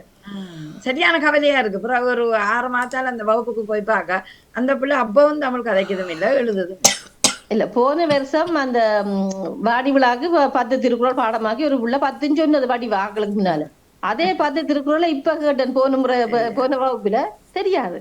அப்ப பிறகு என்ன நாங்களும் செய்யறதுன்றது இல்ல. இந்த ஞாபக சக்தி என்றது இல்ல. இப்போ எங்களுக்கு முச்சங்க பரிவாரனும் முடிவன்னர் காவலும் போய் ஆதரிப்பார் இல்லாமல் சீரழிந்து கட்டு சிதைந்து நிறமாறி பேரழிந்தாண்டு அந்த 5ஆம் ஆண்டு ஆசிரியர் படிச்ச அந்த நாவலற்ற கவிதை இப்போ எங்களோட நாவல இருக்குது என்றால் எங்களுக்கு அந்த ஞாபக சக்தி அப்ப இருந்தது. ஆனா இப்போ ஒரு குழந்தைய நீங்க சொன்ன மாதிரி 2 கிழமையில கேளுங்கோ அந்த திருக்குறளே எனக்கு தெரியும். வடிவா 10 திருக்குறளும் வடிவா சொன்னது ஒரு தடக்கல்லும் இல்லாமல் அது என்ன தெரியுமே போட்டிக்கு மட்டும் புள்ளிகள் ஈட்டுவதற்காக கற்பித்தால் அல்லது அதை சொல்லிக் கொடுத்தா அந்த பிள்ளைன்ற மனதுல பதியாது. இந்த காரணத்தை அது எங்களுக்கு ஒரு நீதியை தருகிறது. வாழ்க்கையில இது முக்கியமானது என்ற ஒரு முக்கியத்துவத்தை உணர்த்து கேட்கிற கல்வி எப்போதுமே வாழ்க்கைக்கு உதவும். அந்த பிள்ளைக்கு ஞாபகத்தில் இருக்கும். அதனால என்ன பொறுத்தளவு இன்றைக்கு ஒழுக்கம் சார்ந்த கல்வி இல்லை. பாடசாலை மத்தியிலும் சரி வெளி மத்தியிலும் இல்லை. அந்த ஒரு பயபக்தியோட நாங்கள் கற்ற காலம் கற்பித்த காலங்களை நினைச்சு பார்க்க இப்ப குறையுது. இதனால மாணவர்கள் எதேச்சியாக இப்படியும் வாழலாம் என்று இருக்கிறார்கள். இப்போ உள்ள மாணவர்கள் என்ன தெரியுமா, நான் மதம் இல்லை உடனே சொல்லுதுவாள். பேர்த் சர்டிஃபிகேட்ல நாங்கள் ஹிந்து எழுதினாலும் பிறகு 18 வயதுக்கு பிறகு நான் மதச்சார்பு இல்லை, நான் மதம் இல்லை. ஓகே, அப்படித்தான் இப்ப எங்கட பிள்ளைகளும் மதத்தாங்க செய்து கொண்டு அப்படித்தான் இவ்வளவுதான் இருந்தாலும் இப்ப கோயில் பக்கமே தலை காட்டுற இல்ல. சரி பாத்தீங்களா, அப்படி அப்படி போய் நம்ம இப்ப ஒன்றும் செய்யலாது. அப்ப இனி கோயில்களுக்கு இந்த சர்ச்சுகளுக்கு ஒரு மெம்பர் ஆயிருக்கிற இதுகள் ஒன்றும் இருக்காது. அதெல்லாம் இனி வெறும் கட்டிடங்கள் இப்ப மூட போயிடும். இங்க மூடியாச்சு, எத்தனையோ கோயில் எல்லாம் மூடியாச்சு. இங்க பழைய கோயில் ஒண்ணுமே எங்கட கோயிலே இப்ப பூசே இல்லையே. ஆனா ஒரு காலம் வரும் நிச்சயம், ஒரு மறுமலர்ச்சி காலம். அந்த காலங்களில் ஒரு நம்பிக்கை கொள்ள வேணும். எப்படி சூரியன் உதிக்கிறானோ எப்படி இது வருகுதோ அது போல ஒரு இற நம்பிக்கையும் வரும் ஒரு காலம். கோயில்கள் கூடிக்கொண்டு வருதுதான் ஒவ்வொரு இடத்துலயும் புதுசா கட்டி கட்டி. ஆனால் இங்க இருக்கிற கோயில்கள் எல்லாமே இல்லாம போய் கொண்டிருக்கு. ஆமா ஆமா, ஃபாதர் மேரும் இல்ல. ஃபாதர் இல்லாம என்ன, நாங்கள் கோயில்ல போனா ஃபாதரை கண்டதான ஒரு அந்த பக்தி வேறும் எங்களுக்கு. இது சும்மா எங்களை மாதிரி ஆகலாம் அதுல நின்று செய்து போட்டு போயிடணும். அப்ப அது எங்களுக்கே பக்தி வருது இல்ல. திருப்பி இப்ப கோயிலுக்கு போறாருந்தா அப்படியான கட்டத்துல நாங்கள் இருக்கிறோம். அப்ப அது பிள்ளைகள் எப்படி வரும்? அது ஒரு வீட்டில இருந்துதான் இறைபக்தியும் ஒரு தாய் சொல்லிக் கொடுக்க வேண்டிய தேவை வருது. பெற்றோர் தாயண்டு இல்ல அப்பா தான் சேர்ந்து சொல்லிக் கொடுக்க வேண்டியது. அதெல்லாம் அருகி போய்க்க இன்னும் வாழ்க்கை ஓடுது என்ற மாதிரி இருக்கா. மிக்க நன்றி ஜெயமலர், மிக அருமையான அற்புதமான சமகால விடயங்களை கொண்டு வந்திருக்கிறார். வாழ்த்துக்கள். சரி, நாங்கள் இப்படி நிறைவு பகுதிக்கு வந்து விட்டோம். நான் முடிக்கிறேன். என்று இந்த தலைப்பு உண்மையிலேயே ஒரு சிந்திக்க தூண்டிய ஒரு தலைப்பாக இருக்கும் என்று நான் நினைக்கிறேன். ஏனென்றால் ஒரு குறிப்பிட்ட காலங்களுக்கு பிறகு அன்றைய கல்வியும் இன்றைய கல்வியும் என்று நாங்கள் எடுத்தா இன்றைய கல்வியில எங்களுக்கு இடர்பாடு இருக்கிறது. அந்த ஆசிரியர் அந்த பொறுமையை கையாள வேண்டிய தேவை இருக்கிறது. மாணவர்களின் இன்றைய உளவியல் காரணங்களோட சேர்ந்து சூழலோட சேர்ந்து கற்க வேண்டிய தேவை, கற்பிக்க வேண்டிய தேவை ஆசிரியர்களுக்கு இருக்கிறது. ஆனால் காலச்சூழல், மாற்றம் காண்ற இந்த உலகு, தகவல் தொழில்நுட்பம், இயந்திரமயமான வாழ்க்கை சூழல், அறிவியல் அத்தனையும் எங்களை ஏதோ ஒரு வகையில ஒவ்வொரு மாற்றத்தை கொண்டு வந்தபடியால் மாணவனுக்கு ஏற்ற கல்வியை கொடுக்க வேண்டிய காலம் வருகிறது. அவை ஏற்ற கல்வியை கொடுத்தாலும் ஞாபகங்கள், சிந்திக்கிற தன்மைகள் சில மாணவர்கள் வேகமாக பற்றி கொள்வார்கள், சில மாணவர்கள் அப்படியே மந்த நிலையிலே இருக்கிறதையும் பார்க்கிறோம். அப்ப இது ஏன் என்ற ஒரு காரணம் எங்களுக்குள்ள எழுகிறது. அதை விட ஆசிரியர் கஷ்டப்பட்டு காட்டு அவனுக்கு கல்லில நார் உதிக்கிற மாதிரி வச்சாலும் அவனுக்கு நெவர் மைண்ட் போவான். அப்படியான மாணவர்கள் எப்படி முன்னேறது என்ற கேள்வி. அப்ப ஆசிரியருக்கு ஒரு பெரிய இடர்பாடு இந்த சூழல்ல இருப்பதை பார்க்கிறோம். அடுத்த மிக முக்கியமாக இதுல நான் வலியுறுத்த வேணும், என்னதான் இருந்தாலும் பெற்றோர்கள் ஒழுக்கம் சார்ந்த விடயத்தை வீட்டில சொல்லிக் கொடுங்கள்.